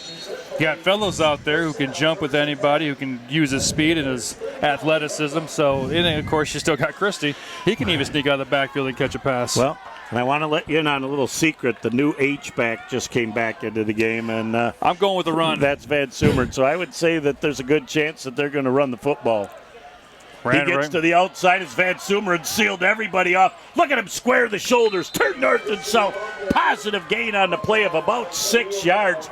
Van Sumeren went into that pile on the corner, Jason, and he just pushed 3 people back, allowed Christie to turn the corner and gain almost 7 yards on the play. I'm not saying that I'm as fast as Christie, but I'm pretty sure I might have got 4 yards on that one. I just love the fact that once he decides he's going to go north and south, he plants, he squares those shoulders up, and he finishes with the best of them. He knows what he's doing with that position. He loves running the ball. Coming the other way, Shapansky on a little run this time, and he didn't get too far that time. Good job defensively, and I don't know if that was a planned run or if there was a little miscommunication Definitely there. a little bobble there, and by the time Christie ran through, it should have been a handoff. But again, Shapansky smart. Rather than going right down, tried to make something positive out of it. Brings up a 3rd and 4. The biggest thing on that was he didn't lose focus and just drop, making it a 3rd and 6, 3rd and 7. Very heads-up play by Shapansky. Well, and you're going to be down at the 32-yard line, so probability of 4-down territory is pretty good here as well. Absolutely. If you need it. I would like to see Van Sumeren even on our carry. I'd like to get him the ball going north and south a little bit. Well, he only carried the ball 2 weeks ago once, and it was the 2-point conversion that won the game. So I think they're going to use him sparingly, but he's definitely the road grader. Little lateral pass going upfield. Look at Anthony. Breaks a couple of tackles, staying on his feet down the sidelines. Inside the 25, down to the 23. And, boy, there's a nice touch on that lateral pass. We saw that play develop as it was coming right at us. And, again, to get the ball to Anthony, because even if he drops it, it's still a live ball. So he's got to make sure that there's connection on there. But Shapansky got it right over, right where it needed to get to, and then Anthony did the rest. And again, yards after catch. Pass. Not that it's going to go down as a pass, but it's still yards after the contact there. Yep, he certainly made it happen after contact. Moving the sticks again, 1st and 10 for the Garber Dukes. There goes Christie, and he's hitting the backfield. And I think that's number 34 on the play, McGasick. McGeeshik, another 10th grader. We talked about how young that defense is. He got in there, exploded through. Nice wrap. You can't just hit and expect Christie to fall, so you got to get a good wrap on him. Which well, McGeeshik he got did. in there quick. He did. And Christie really only had a chance to make one step, so really didn't get that forward momentum going to be able to move him or the pile. When you're getting the ball 3-4 yards deep in the backfield and you get immediate contact, to still end up 2nd and 12, that's pretty good, rather than 2nd 16, 2nd 17. Got fellas down here to the short side. Oh, just a little bit away from Anthony, and boy, Anthony really had some room to the outside if that pass would have been a little tighter, but you also know that defensive back's there, and you don't want to cheat too much getting that ball to the inside. That's a pick 6 if it goes the other way. What did Bob Euchre say? Just a bit outside. Outside indeed. 3rd down and 12 yards to go.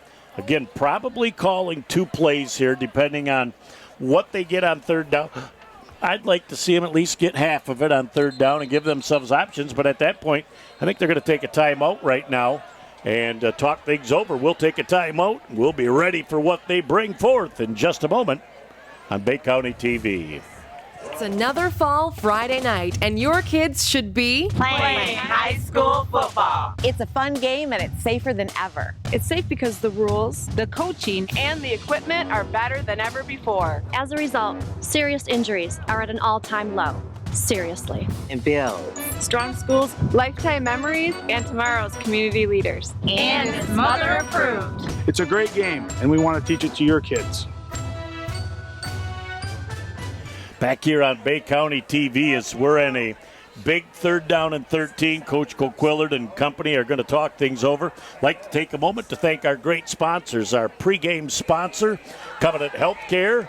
Our halftime sponsor tonight, Village Towing and Bay City Bills.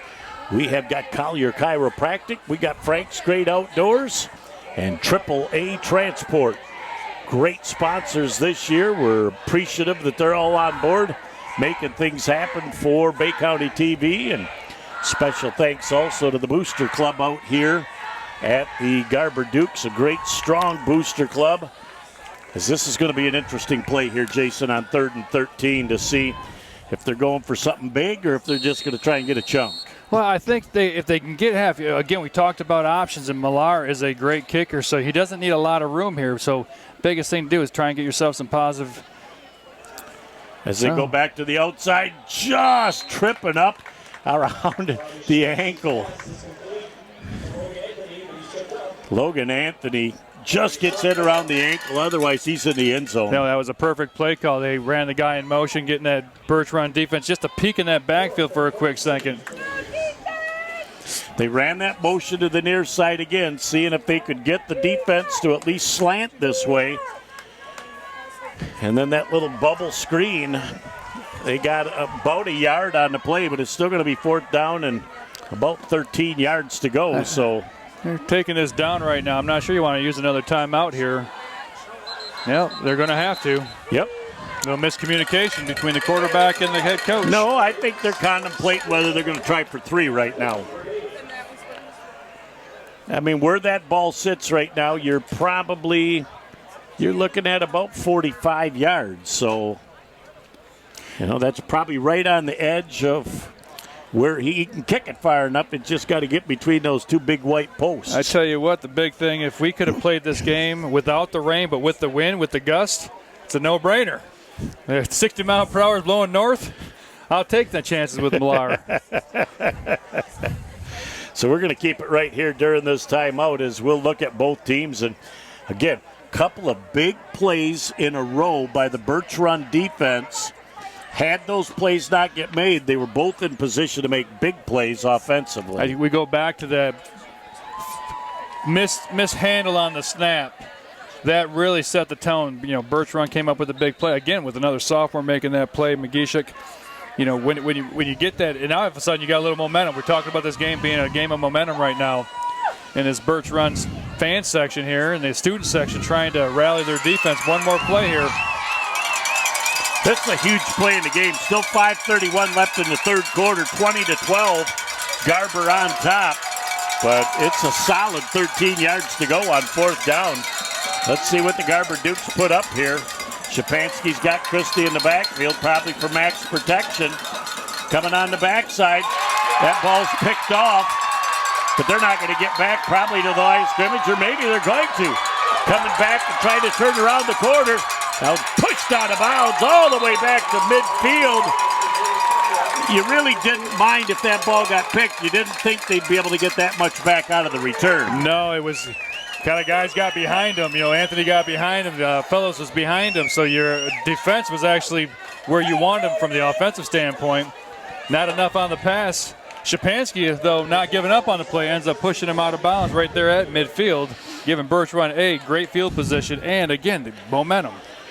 So, again, adjustments at the half. Both defenses, when needed in this third quarter, Jason, have come up with big plays. Absolutely. I can't agree with you more. I think, it's going to come down to they were running the ball well. Garber was running the ball well. Now let's see what Birch Run can do. It'd be interesting to see if they go right back to Khalil Brown. But, again, we got a quarterback who can wing the ball, too, for Birch Run. Yep. Sounds like they're going to change that play now. Pre-snap. Brown up the middle, and he's got 9 yards on the play. And, again, he twists, he turns, he fights, he grinds. Yeah. And, he gets to that second level in a hurry, and you better be making a sure tackle on that young man. Garber shot in there. They had some great pressure, but, he was able to evade, and find the right gap to run through. Coquillot again with the tackle for the Dukes as they're going empty backfield. You can move forward as long as you don't get past the line of scrimmage, and they must have ruled that he did not get past the line, so therefore no flag on the play. Pre-snap change again. As Brown's going to go to the wide side of the field and just missing him in the backfield. The Garber Duke defense, it looked like Van Sumeren just missed by a hair, and so did somebody else. Close to a 4-yard loss, but close doesn't cut it. No, great job by Brown. Turned it into a 3-yard gain and a first down for the Panthers as they're looking to keep it moving. As it is going to be 1st and 10 for the Birch Run Panthers. As now they look back over to the sidelines, and they've got some signals done, and we're going to switch it back to the near side of the field. Torres again has that single back. And again, cutting back, keeping his balance, pulling forward, finishing off for about a 5 or 6 yard gain on the play. Again, the Dukes have an opportunity to make that tackle in the backfield, and Brown is just elusive enough to miss that tackle. I'm not upset, again, that he didn't get the tackle. He slowed him up enough, because if he doesn't hit him in the backfield and he gets that full head of steam, now we're talking 12, 13 yards. But again, solid 6 on first down. Birch run with an impressive drive right now as they're down to the 32-yard line of the Garber Dukes. And right now, going to be interesting to see. Very, very heavy moisture in the air. Flag is really limp. That evening fall dew is going to start to form as they secure the ball. Number 1 rule. Torres going to try a quarterback keeper. He bangs forward for a couple of yards, and boy, you don't like seeing him getting twisted around like that. No. I don't believe that they can go solid with the second-string quarterback. He gained 3 on the play. It'll be 3rd and 1. Yeah. Tough kid, tough quarterback. Certainly. And they're just going to pull forward with Brown. He bangs his head forward, and he's close to the first down mark. Headline's been waving his arms. That tells me that it's either going to be close or the first down. Dennis Kraft comes up, and he goes, move the sticks. Another 1st and 10 for the Birch Run Panthers. You know, he's got the same type of running mentality that Christie does in terms of getting that head. Gets that head down. When he knows there's going to be contact, gets that head down and goes. Gets that head down and goes. And he gets them legs churning. His legs don't stop.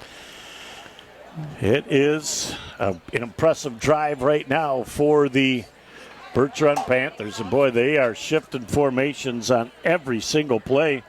Now they run back in motion to the wide side. Torres is going to try and run this ball, and great job by the defense. Going to maybe get him for a 2-yard loss. Tacklers led on that play by number 42, Colton Potts.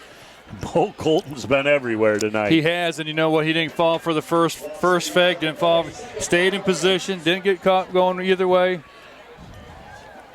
Great stop, great hit. 2nd and 11 for the Panthers.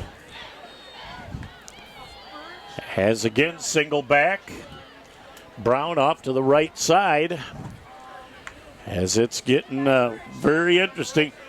Trying to outrun the defense right now. 2 pump fakes. He's going to try and get to the sidelines. He throws an interception as he threw a little lollipop right into the hands of the Garber defense. And I think that's Laz.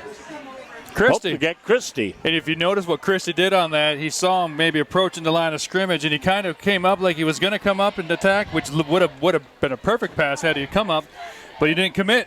Baited him. El Perfecto on the bait. Absolutely.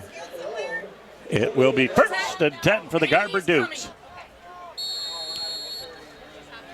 Ball will be down at about the 28-yard line.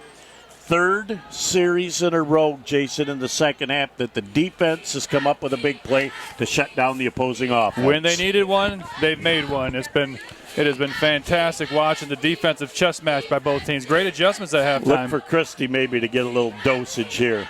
There's a quick pitch to the outside. Look at the way he squares up the shoulders, makes the first man miss. He's going to pick up 6 yards on the play.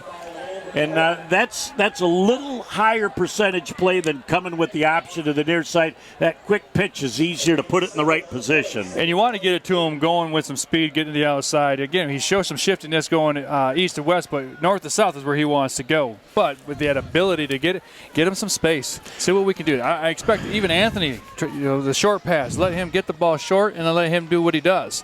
Buck 20 and counting left in our third quarter of play, 20-12.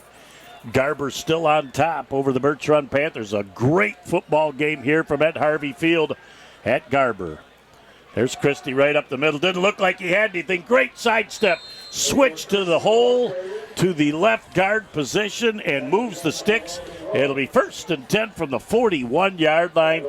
As Christie just looks like he gets stronger as the game goes on. You know, he's a strong kid in general. You know, he's not big in stature. He's not going to wow you walking the halls.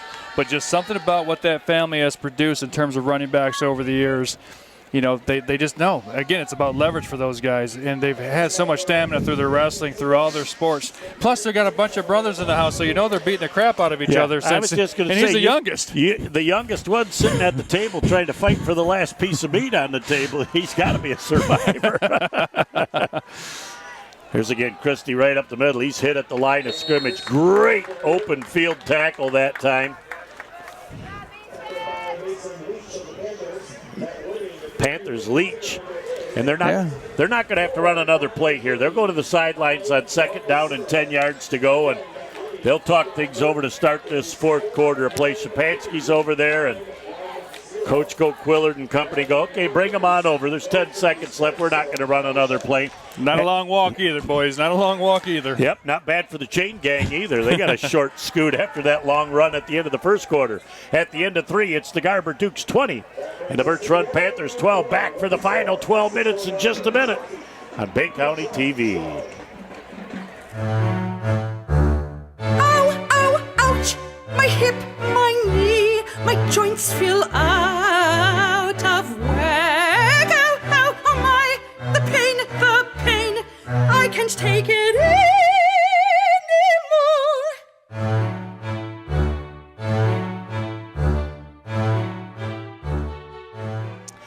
Back here on Bay County TV. Again, we'd like to thank our great sponsors, Covenant Healthcare, Bay City Bills, Village Towing, AAA Transport, Collier Chiropractic, and Frank's Great Outdoors. We appreciate you people immensely. This little firework goes out. Let's see if that's a sign of things to come for the 4th quarter. A little premature. Got the signals crossed up. Well, that's the victory salute that's supposed to go off at the end of the game. Let's see if they had a premonition here. 2nd down and 10. Christie again comes to the outside. Great seal block. Cuts back with a break of another 9-yard gain on the play as he's finally brought down by number 11, Jason Torres. Christie just did a tremendous job coming around the corner. Right tackle did a great job of sealing off the defensive end to allow him the corner and a 9-yard gain. I think you're going to get a steady diet of Christie till Birch Run shows they can stop it. Well, I tell and you why what, not? Torres on that, there's your quarterback. He's all over the place, and then aided there by Tornberg, the sophomore. Oh, nice step back through. Again, you make that first person miss, you change your angle to the line of scrimmage, you pick up 4 yards, you move the sticks, it's another 1st and 10. Garber Dukes, what an impressive run. I think the 2 things that Coach Quillard wants in this 4th quarter, A, keep that clock rolling. We've got timeouts that have been called. There's only 2 left for Birch Run. Garber's got 1. You got Christie, who's going to be your power, your workhorse. No one else is going to touch the ball in the backfield right now. Christie's going to keep getting the ball. You got to get a score. You want time to go off, and you need to get a score here. Any score, field goal, touchdown, you want to be up 2 scores over this Birch Run club if you're the Garber Dukes. I think it's important. For that clock to keep rolling. Christie again to the outside. Look at that great step, and we're going to have a holding call back here that's going to bring it back. And they're going to have Van Sumeren, who just pancaked his defender, and he's looking at Mr. Kraft going, I just absolutely mauled him. I did not hold him. And that stops a 14-yard gain, and that's going to be a spot foul, so that's going to be 1st and about 21 yards to go for the Garber Dukes. Yeah, I don't think Birch Run is going to decline that one. And that's actually a 25-yard penalty with a 14-yard gain. And from 1 yard behind the line of scrimmage, the 10 yards back, 14 and 11 on the abacus, big 25. Wow, look at you. You're a mathematician. Well, as long as I have my abacus with me, I can do math. Well, that's going to change a little bit of the complexion of your offensive play calling. I still think they go 1st down back to Christie. But, Christie's going, guys, I just ran 14. But, that's a tough call right there because Van Sumeren took him down. Screen bubble screen is something else I can see that potentially happens. But, see, Brown comes out here as the secondary defender against Logan. And they pass that ball out. And again, he's just not seeing that linebacker floating out. He's passing that ball to a spot. And another huge play. The entire second half has been made up, Jason, of big defensive plays by both teams. Both teams on the defensive end are stepping it up, you're right. And the thing is we just got done talking about not only getting the score, but keep that clock running. Keep that clock running. There's 10-16 left here. That's what Coach Quillard wants here in the 4th quarter, the clock running and a score. Now we give the ball back to Birch Run. Now we're going to have our defense have to step up again. Well, and when you looked at Van Sumeren, he turned around to the referee, and it's like, I did not hold this kid. I brought him down to the ground, but I didn't hold him. And again, that's 25 yards of real estate. That's a quarter of the football field. So instead of it being 1st and 10 inside the 30 on the other end, the interception, and Birch Run puts themselves back in a position to get the tying score with a touchdown and a 2-point conversion. Well, Garber's defense is going to be asked right now to step back up and make another play, get another stop here. Counter to the near side of the field. No, Torres on his own. And he is met by Potts and a bunch of people, but almost looks like a rugby scrum. Now, I thought your brother was involved with this for a minute. Everybody but Van Suerman. He was still in the backfield. He took everybody else out of the play. But you know what? Torres just made a nice tackle when he had to on Christie. He's ran a couple of times here in the second half. A little wrinkle. We talked about adjustments. That's an adjustment that Birch Run has made. Well, the whole defense went to the fake to Davis. And then by the time they realized it, the 10 of them got back on Torres. Or to Brown, excuse me, not Davis. And they're trying to get that defense to jump off. Garber's been very disciplined in the front 7 to not jump the line of scrimmage. I love the old signs they make now on the sidelines with all the caricatures great. And sometimes I wonder if the players remember. So, again, they've got people moving all around, and they can all move, provided that they all stop. Look at the defensive pursuit that time. Stuff it in the middle. Is that Coquillard just shut that play down? No, we're going to go on that one. We're going to give credit to Adam Petro. Petro, yep.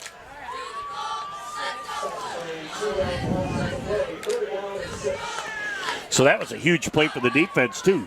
2nd and 3 turns into 3rd and 6. How often do we keep saying the defense keeps making a great play?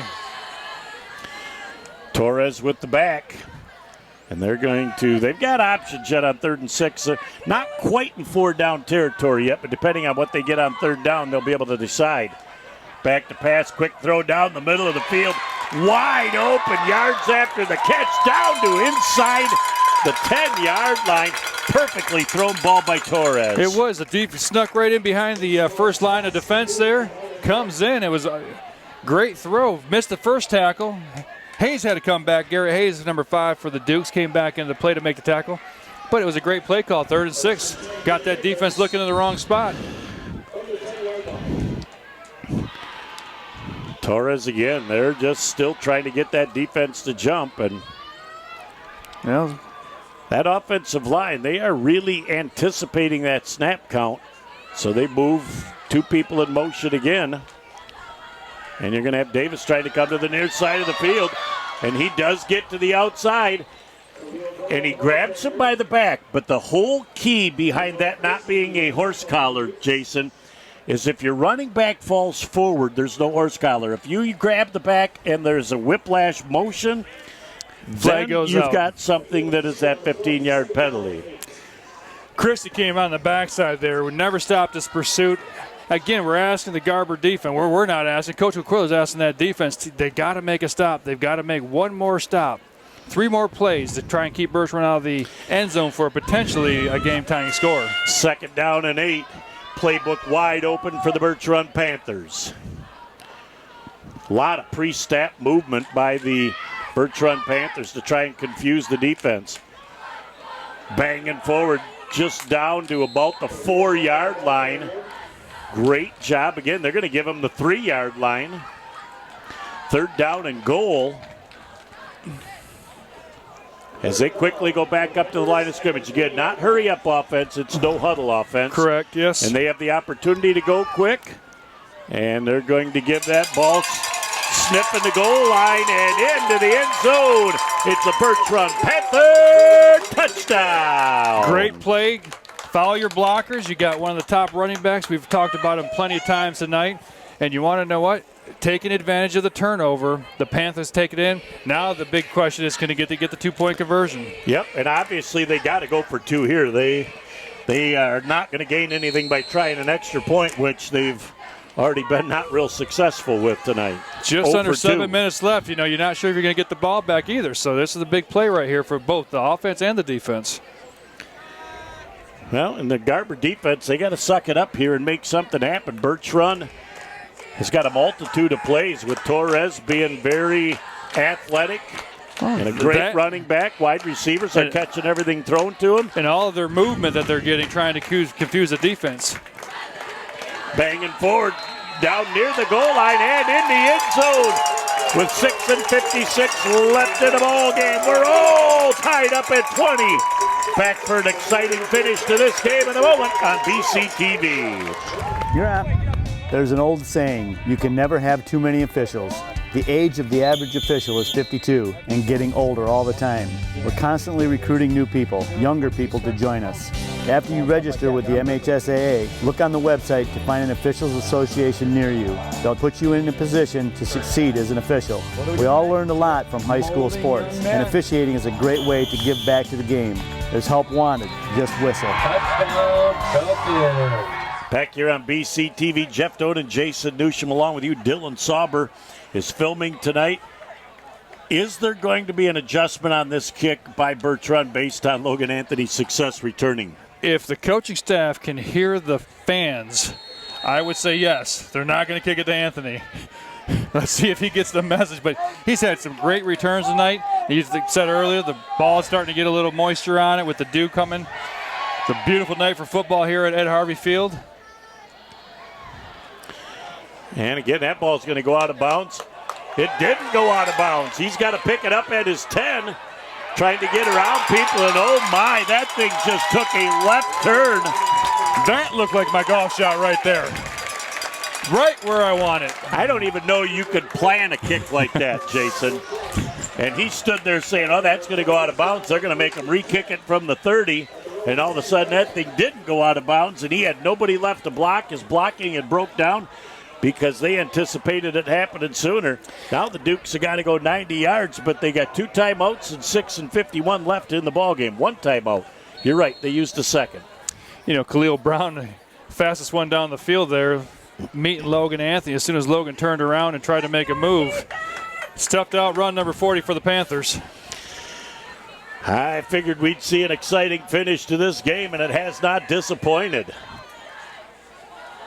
Christie bangs forward. Look at him just move the pile. And, you know, the defensive fans here are excited they stopped him, but he got 5 yards. Yeah, it makes a very manageable and a great, it gives your play calling so many more options. Uh-oh, Christie might be down. Cramp. Hoping it's a cramp. Now, if there's an official timeout, does a player have to come off the field? Yes, unless they call a timeout. Okay. So, what we say, Jason, is it's only a cramp. If you've ever had a cramp, it's really never, it's just a cramp, because once you cramp up, it's right on the verge even when it gets stretched out of cramping again. Well, you know, I think I can speak for many people who have struggled that night with a leg cramp that wakes you up out of a dead sleep. Can't quite get that leg straightened out. I can only imagine after carrying the ball 20, 25 times. Time to go get some Gatorade chews on the sideline, and he'll be back out there.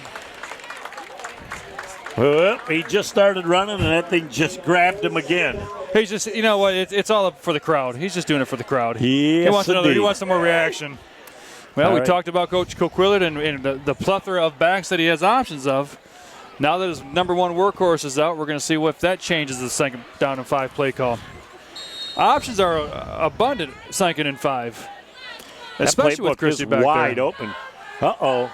They just brought the tank back there to run the football.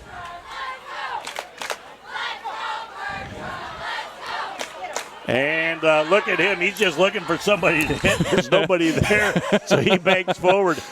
You know, I like seeing him just straight north and south. He gets 3-4 steps, and then he cuts up field. But, you know, if he's going to be caught, those first 3-4 steps are where the defense is going to have to get him. And you're going to have to go low, and even when you go low on him, I'm not sure that's your answer. No. It's the answer. It's the answer defensively. Not the right answer. But we mentioned it early. You know, I'd like to see him get a touch. Well, here's his chance. Run the clock down as we go under 6 minutes here in the 4th quarter of a 2020 ball game. Exciting game. Playoff atmosphere here at Ed Harvey Field. Living up to the playoff billing. There's Van Sumer, and again, look at him. Extra 2-3 yards after the contact, and that's what will wear your defense down, trying to bring that horse down. You know, what a weapon to have. You know, Chris is a strong kid, very strong kid. And then you're going to counter with Van Sumeren as Christie jogs back onto the field. I don't think they'll run him at first. I think they'll use him in a little play action pass. I think they want to make certain that cramp is gone before they go back to running him. But okay, we got second and 8. Every time I try and outthink the coaching staff, they always remind me, Jeff Doan, that's why you're up in the booth and not on the sidelines. We don't get a lot of calls from athletic directors saying, hey, could you bring your football knowledge down to our sideline next year? There's again Christie banging forward. He picks up about 5 yards on the play. Brings up a 3rd and manageable as Torres, the quarterback's making it happen on defense. I tell you what, it's a winner. It's that winner mentality. He knows he's got to do things on the defensive end. He has to do things on the offensive end. And honest to God, he's doing everything he needs to do right now to get his team an opportunity to be in this ball game with an opportunity to go to 3-2 on the season. And, you've got Van Sumeren as an H-back, and the world says that they're going to run, but now they split everybody out. They're all set offensively. Christie cuts to the outside. Great run back against the grade, sniffing the first down marker, and he's got the first down. Great. We don't call that second effort. We call that continuous effort. Yeah, there's no second on that part. He didn't get stopped. He just kept going and going and going. That's a big first down there for the Dukes. Clock still rolling. But again, we talked about weapons. So they got Millar as a kicker that can get it 45 yards. And with the no wind right now, he's going to be in a great opportunity if he's called on to send this game home. There's an ever so slight breeze, and it actually is coming out of the south, so that could favor a potential field goal attempt at the end of the ball game. At some point, you think they're going to try and put it up in the air and see if they can go for a chunk play. As again, Christie makes 2 people miss, spins forward, picks up about 3 or 4 on his own. Clock now becoming a factor at 3:40 left in the game. I think this is the type of drive right here that Coach Coquiller would have liked back at that 10-minute mark when it went from 1st and 10 to 1st and 25 as we got a Birch run player now suffering from a cramp. And when you see players with the cramp, Jason, that really tells you the energy that's expelled tonight, because you think of people cramping when it's hot outside, right, and it's absolutely. really cooled off. But these people have lost a lot of fluid and put forth great effort in this football game. Looks like this could take a minute. We're going to take a break and be back in a moment on Bay County TV. For over 75 years, Frank's Great Outdoors has served as the Great Lakes Bay region's premier hunting, fishing, and outdoor shopping destination. What started in the mid-1940s as a roadside bait and tackle stand has now blossomed into a 30,000 square foot outdoorsman's dream shopping location. Stop by the store located at 1212 North Huron Road in Linwood, or shop online at franksgreatoutdoors.com to find everything you need to get your next outdoor adventure started. Back here on Bay County TV as it's another cramping situation for a defensive player from Birch Run. As he comes to the sidelines, that looks like number 23 as we finally got a chance to have him close. That's Hebel Evans. Here comes Garber on the offensive set. Again, they give it to Christie. Makes the first person miss. Staying on his feet. He's over midfield with a chunk gain down to the 45-yard line. What a great individual effort by Christie that time. Great balance. We talked just a second ago about how Torres on the Birch run side is making tackles. He's making plays on the offensive side, trying to will his team to a victory. Christie's doing the same thing, bouncing right back after his cramp. That's 2 outstanding, and he's making great cutbacks. Well, and we mentioned when we went off the air, too, the cramp took a long time for number 23, Heel Evans, and that allowed Christie to really hydrate a bunch on the sidelines and be able to make it happen. I think Garber gets about another 15 yards, and they're at least in the neighborhood for a late-game field goal. Christie gets hit behind the line of scrimmage, comes forward for a gain of about 2 on the play. Again, even when it looks like he's hit 2 yards deep, he gets positive yardage. Yeah, he never stops going forward with it. Could have been a 2-yard loss right there. And then again, we're talking 2nd and 9, 2nd and 12. It changes the way you want to make your next play call. So when you have a running back that's always trying to get going forward, staying low, making sure, or trying to spin away, keeping them legs moving, it gives you a better option. When do they take their shot with the pass? I know they've still got a ton of confidence in Shapansky, even though he's thrown 3 interceptions tonight to get the job done if needed. Christie to the outside. There's going to be a holding call. Yep. Very, very plain to see. As we won't give you the number, but I'm sure you saw it. Yeah, you're going to watch that one over and over. And they really had no choice at that point, yeah. Well, it's not even – he almost had no choice but for the hold because Christie would have been dropped for a couple yards. They had that played very well defended by the Birch run defense. Now I think you're going to see a shot. Here, we still got 2:30 left. Got 2 timeouts for Birch run. You got a timeout left on the Garber sideline. But now we're also going to be in a second and 23. Yeah. What you got, though, is again that is a spot foul. It happens 3 yards behind the line. So it ends up being a 13-yard penalty from the previous spot. And now Anthony here is in the slot on the near side. Back to pass. They're going to have a quick pitch and go. Look at Shapansky going to run the ball downfield, and he picks up about 7 yards, and he calls it good. Anthony downfield tried to cut to the wide side of the field on a flag pattern. He got hit by the defender. Now, going back to the official, I thought that may have been a flag or could have been worth a flag because he did get stopped. Well, he definitely impeded his progress downfield. My favorite word, especially on the basketball court. You cannot impede the progress. So it's going to be real interesting to see now as the clock rolls at $1:35 and counting left in the ball game. And if they cannot make a first down here on 3rd down, they're almost forced to punt and force the Panthers to go 85 or 90 yards. And I think that Garber's going to talk things out. We're going to take a quick break and come back and talk about how good the defensive backs have been from the Birch Run Panthers after this on Bay County TV. Is your pain holding you back from things you enjoy, like playing with your grandchildren or participating in a sport? At Collier Chiropractic, we specialize in neck pain, back pain, headaches, or sciatica that won't go away. If you've tried chiropractic, you've tried physical therapy, you've gone to your medical doctor with no results, or you take medication and it doesn't even touch your pain, then put this number in your phone, give us a call, see how we are different at Collier Chiropractic Bay City. Back here on Bay County TV, Jeff Doan and Jason Newsom. Dylan Saubert is doing the camera. You got to give a lot of credit to the defensive backfield for Birch Run tonight. No, I do. You know, we talked a little bit earlier. We're talking about some sophomores, some juniors out there going against a very vaunted weaponry that Tommy Shapansky has at his disposal. And this is going to be a big play right here. So we're going to see if the defensive backs and the safeties can come up with one more good one. Time to throw the football. The ball is thrown deep, and it's incomplete. $1:15 left on the clock, and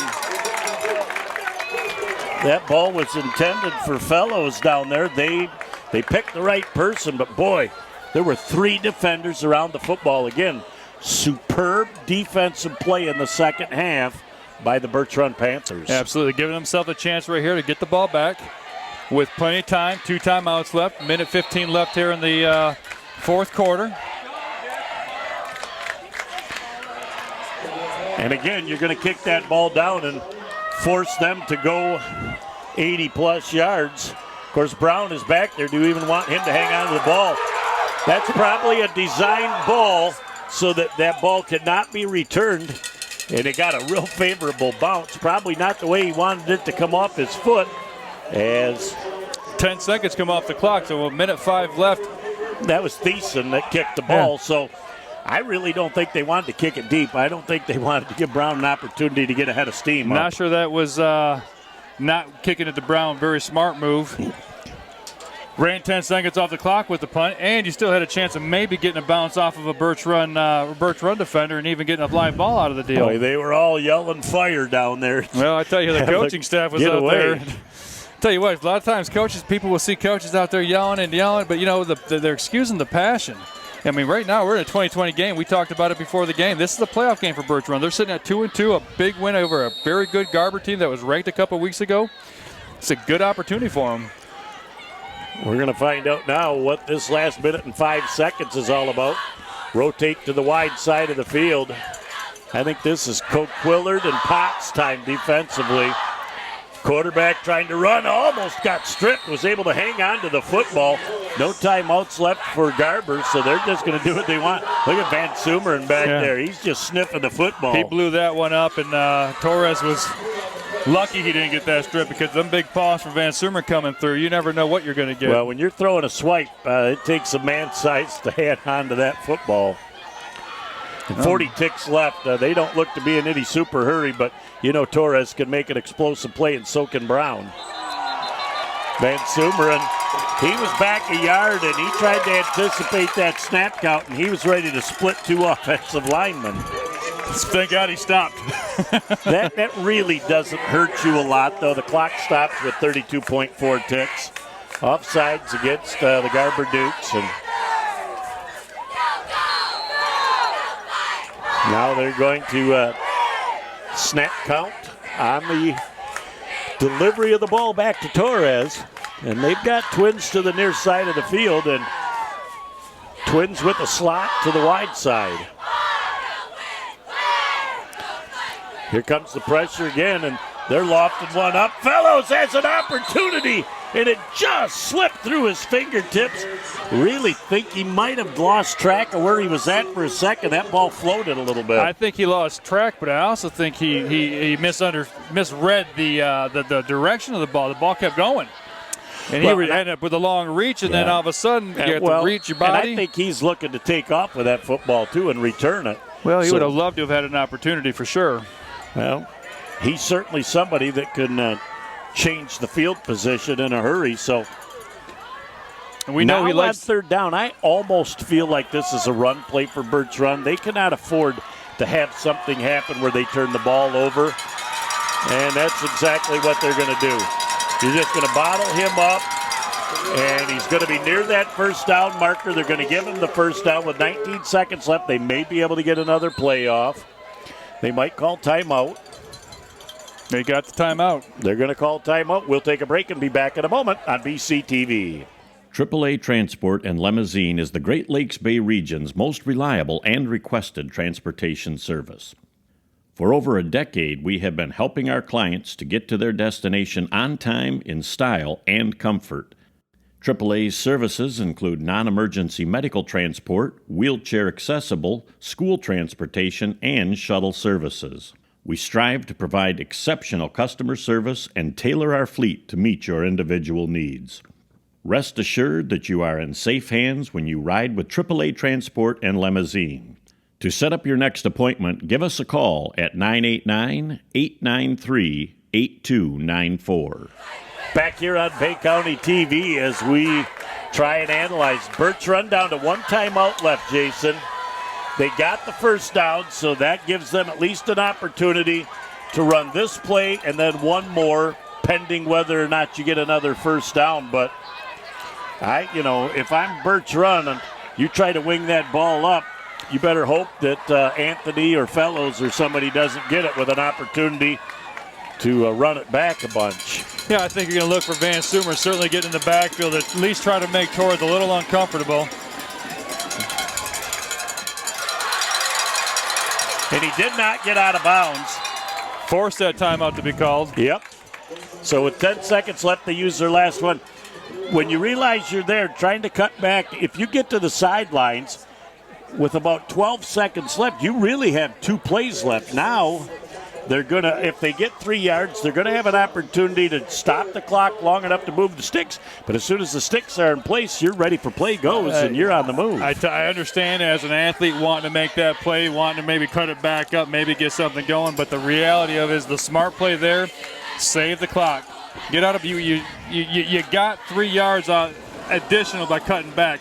Get out of bounds, stop the clock, 13, 14 seconds left, give yourself again, your whole play call changes based on what just happened there. And now you're out of timeouts. Time, score, situation. Yep. 3 factors that have to come into play when you're catching that pass.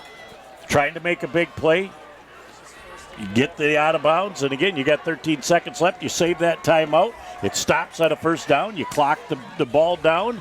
and you get an opportunity to get another 2 plays. But you know what? As a junior, he's going to learn. That's something they're going to talk to him with in the film on Sunday or Saturday morning, depending on when they watch their film. Van Sumeren getting to the backfield right now is going to have to try to disrupt the Torres pass. As they try a little screen pass to the outside, not even able to get a first down, and that will wind out the clock.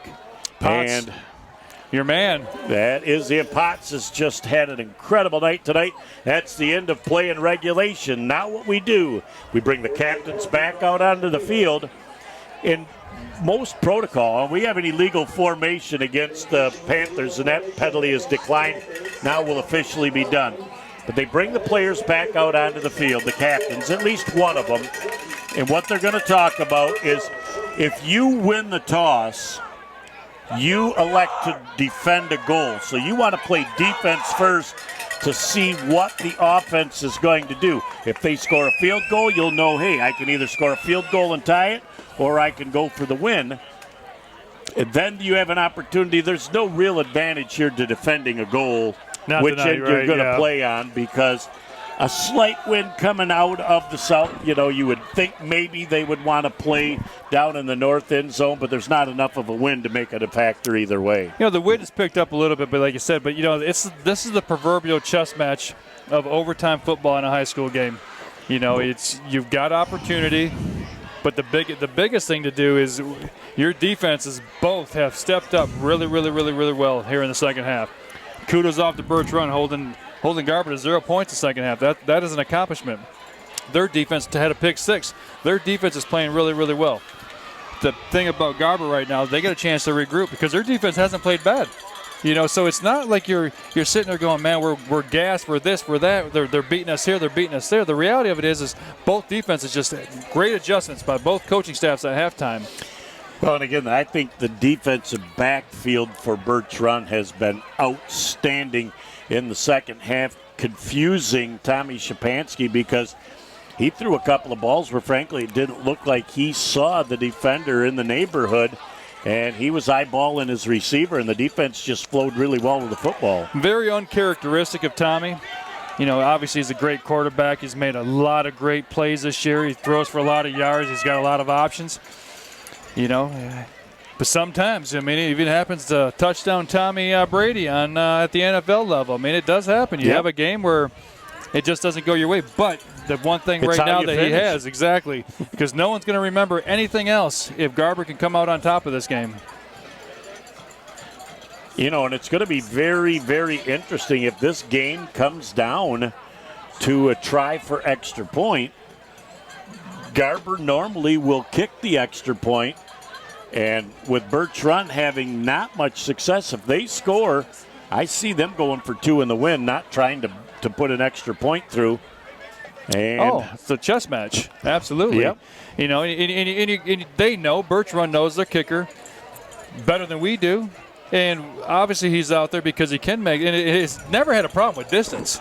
He just pushed him right both times of the goalpost. So that's never an issue for him. So it looks like Garber won the toss and defended the goal, so that will put Birch Run on offense first. Now remember, you get one timeout as well in overtime, regardless of what you had during the game. So you still have one opportunity to stop the clock and chat things over, and they're going to go back to the south end of the field. They figure it might be a half a degree warmer down there on the south end of the field. The only clock that they have to worry about at this point is going to be your play clock. No game clock, no nothing. You're just sitting there at the 10-yard line. It's a beautiful thing. Yep, you're worried about watching that back judge go up with the hand for 10 and starting to crank out the 5. But they've got 4 downs to get it into the end zone. The Garber Duke defense comes out. Both should be fairly well rested. You had about 5 minutes here. Right. In between the end of regulation and the start of overtime.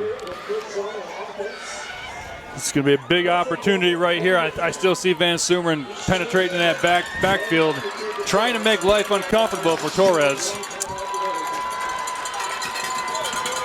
Here we go. Torres in the shotgun. And we're going to have movement on the offense. And Boy, that's valuable real estate down there. That is, first and goal from the 15.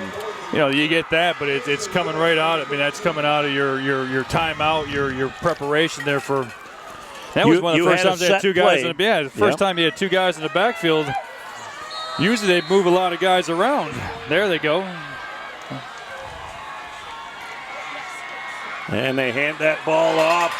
Oh, holding on for dear life. I couldn't tell if that was Coquillard or Potts, but just about wiggling his way free, but getting pulled down back near the original line of scrimmage. Second and 10. Again, it's not even if you make the tackle. You slowed them down just enough for the rest of your teammates to get over there. It's a good daily dose right there for Khalil Brown. Looks like Hotelling might have been in on that as well. No. Big fella at the defensive tackle. Second and goal from the 10-yard line. Somebody from the Garber Dukes wanting to make a play. Birch Run Panthers trying to get into the end zone and keep it interesting here in the first overtime.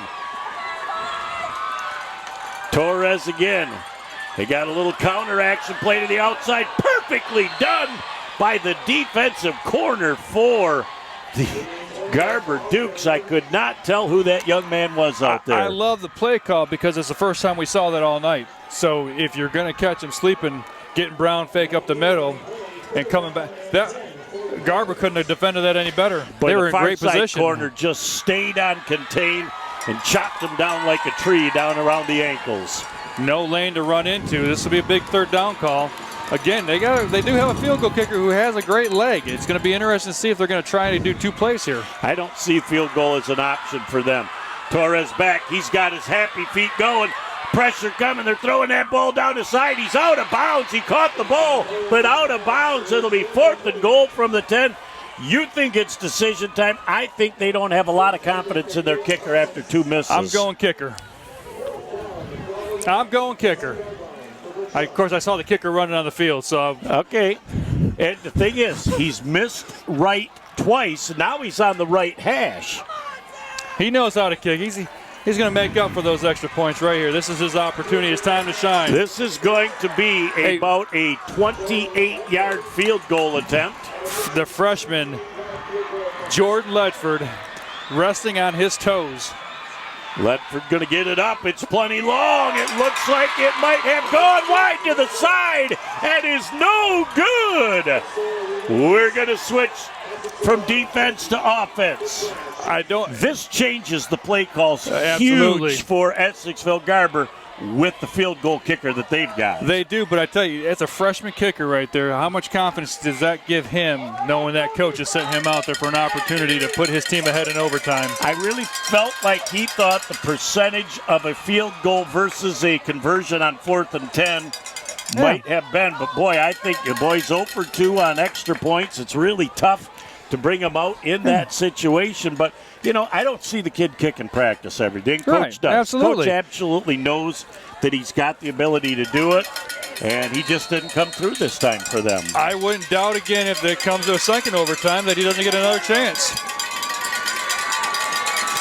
Well, the whistle blew, and Garber is still on the sideline. Well, they want to come out and they want to get right into formation and not give the defense a lot of time to look at what they've got. Yes. Uh-oh, look at the jumbo package here. They're giving the ball to Van Sumeren. He gets back to the line of scrimmage. They hit him high, they hit him low, and he got nothing. He made the first guy miss, I like. But again, they're keeping the ball in the middle of the field. They're going to go with the strongest guys on the team, Christie and Van Sumeren, give them the ball. Let's see if we can't get Blaze Millar out here to potentially put 3 on the board. After 4 weeks of watching extremely lopsided football games, it's refreshing to have one come right down to the wire. This is coming down to extra time. We got a little bonus time here at Harvey Field. Shapansky again as they hand that ball off to Van Sumeren, staying on his feet down to the 5-yard line. How tough and impressive is it when you know who's getting the ball and he still goes for 5? Well, look at the feet on him as he jumped. cut and moved his feet. It's like the Gale Sayers out there. I look for them to maybe move this back to the middle of the field just a little bit in case they don't score. And it'll be just like an extra point attempt if Milano has to come out onto the field. I was going to say there's kind of a hush over the stadium right now as there we go. Get the cowbells going. We need some noise. High school football at its finest here on a Friday night. Garber Birch run giving us a show. Here comes Van Sumer. 5, 4, 3, 2, 1. He's tickling the goal line. He's into the end zone. It's a Garber Duke touchdown. What a fantastic game. I tell you what, hats off to Birch. Run a heck of a game on their end of it. We talked earlier about getting Van Sumer in the ball and what happens in overtime. Boy, I'll tell you, this is the kind of game, Jason, where it's too bad somebody has to lose because both teams played extremely well. We're going to take a quick break and come back and put the wraps on this one in just a moment on Bay County TV. For over 75 years, Frank's Great Outdoors has served as the Great Lakes Bay region's premier hunting, fishing, and outdoor shopping destination. What started in the mid-1940s as a roadside bait and tackle stand has now blossomed into a 30,000 square foot outdoorsman's dream shopping location. Stop by the store located at 1212 North Huron Road in Linwood or shop online at franksgreatoutdoors.com to find everything you need to get your next outdoor adventure started. Back here on the Frank's Great Outdoors post-game wrap-up here on Bay County TV. Jeff Doan and Jason Newsham along, and this game did not disappoint. The defense from both teams in the second half were sensational. Oh, I couldn't agree anymore. And we talked about adjustments at halftime. I thought both teams did a great job. You know, a couple of turnovers, Birch run forced. Every time I thought Garber might have started snatching that momentum, trying to get that 2-touchdown lead, Birch run made another play. They've got a sophomore, Torenberg there on the one. Those guys played a great defense, and they didn't allow Fellows, they didn't allow Tacey, they didn't allow Tanner Shapansky, they didn't allow Anthony to do anything in the second half to really get going. Garber put their game right into Caleb Christie's hands, and at the end in overtime, I mean, the big choo-choo. I mean, Van Sumer got 10 yards on 3 carries. That was the best 3.3 yard per carry you're going to get. Well, and again, he had a 2-point conversion earlier in the year to win a game, so he doesn't carry the football a whole lot, but they knew in a situation where they needed tough yards that he barely got in, but you know what? It barely still counts the same as flying through. And when you look at the resiliency of this Garber team, when things were going right, they didn't hang their head. They knew their defense would keep them in, and they knew their offense would make the most of their opportunity. I think we're talking character. This was a great character game for the Dukes. You know, coming off of last week's loss, they were rated in the state. You know, they had a lot of momentum, a lot of excitement. Freeland came in here last week, and every time, even last week when they had a chance to snatch some momentum back from Freeland turned the tables. So Coach Coquillard, especially with this week of practice being inside a couple of days with the rain and with the wind and the conditions, you know, really had to get his guys focused back in. So I think character-wise, they showed the resiliency. They needed this victory. Birch Run is a very tough team. Now they dropped to 2-3 on the season, but I tell you what, if they can snatch a couple more victories, sneak into the playoffs, that's a tough team. Great running back, great quarterback, great decision-making, defense that really made the right decision on a very good Garber offense. Let's not – Garber's offense is sensational. They have a lot of things that they can do. What Birch Run did defensively was equally, if not more, impressive. Well, this is probably as good a 2-3 team as there is in this area for sure. And I would not be shocked if at least 5-4 they get in with the points that they accumulate. But a huge bounce-back win for the Garber Dukes after that loss at Freeland last week. No, I agree with that. I think Coach Coquillard can go to bed tonight. There's always going to be, I mean, as a coach, there are always going to be things, even in a 60-0 victory, there's always going to be things that you're going to be able to see that you're going to want back. You know, I don't foresee Tommy Shapansky having another night with 3 interceptions. We both know he's a spot-on quarterback, one of the best we have in this area. Might be one of the best that Garber's had in a long time, maybe since Brett Boone back in the early 2000s. You know, that's a great offense. So if you're going to have your potentially, arguably worst performance and still come out victorious, you can rest your head easy at night. You're now 4-1. You're sitting right where you want to be. Tough game coming up. You know, then you got John Glenn and Frankenmuth coming up on your schedule. So you're sitting at 4-1, 5 games in. You got 4 games left. A lot of good things to build off of. and they're closer to the playoffs. And getting close to that 6 wins is going to be something that these guys are going to be able to look forward to and build off of this. This was a tough game. They were able to bounce back. And here they are sitting at 4-1 and nothing to hang their head about with this game. This was a playoff atmosphere football game tonight, and this is a character builder. They passed the test. Before we leave tonight, though, I would just like to say Mike Guzdala, my partner of 25 years, decided this week that he was going to hang it up, and we've been through a lot together, brother. We love you. We appreciate your efforts all those years. We appreciate TJ stepping up, and he's got big shoes to fill, but we're confident. So congratulations, Mike, and welcome aboard, Jason. I appreciate it. Associate Head Coach Guzdala, and I love you, and I'm never going to take the mic off these. As long as I wear these, your name's going to be right with me. You're always going to be with me, Associate Head Coach Guzdala. That about puts the wraps on our post-game show tonight. Thanks for watching. Next week, we've got Midland Dow and Western Midland High and Western should be a great tussle. Have a great night, and we'll talk to you soon. That's all there is. There isn't any more.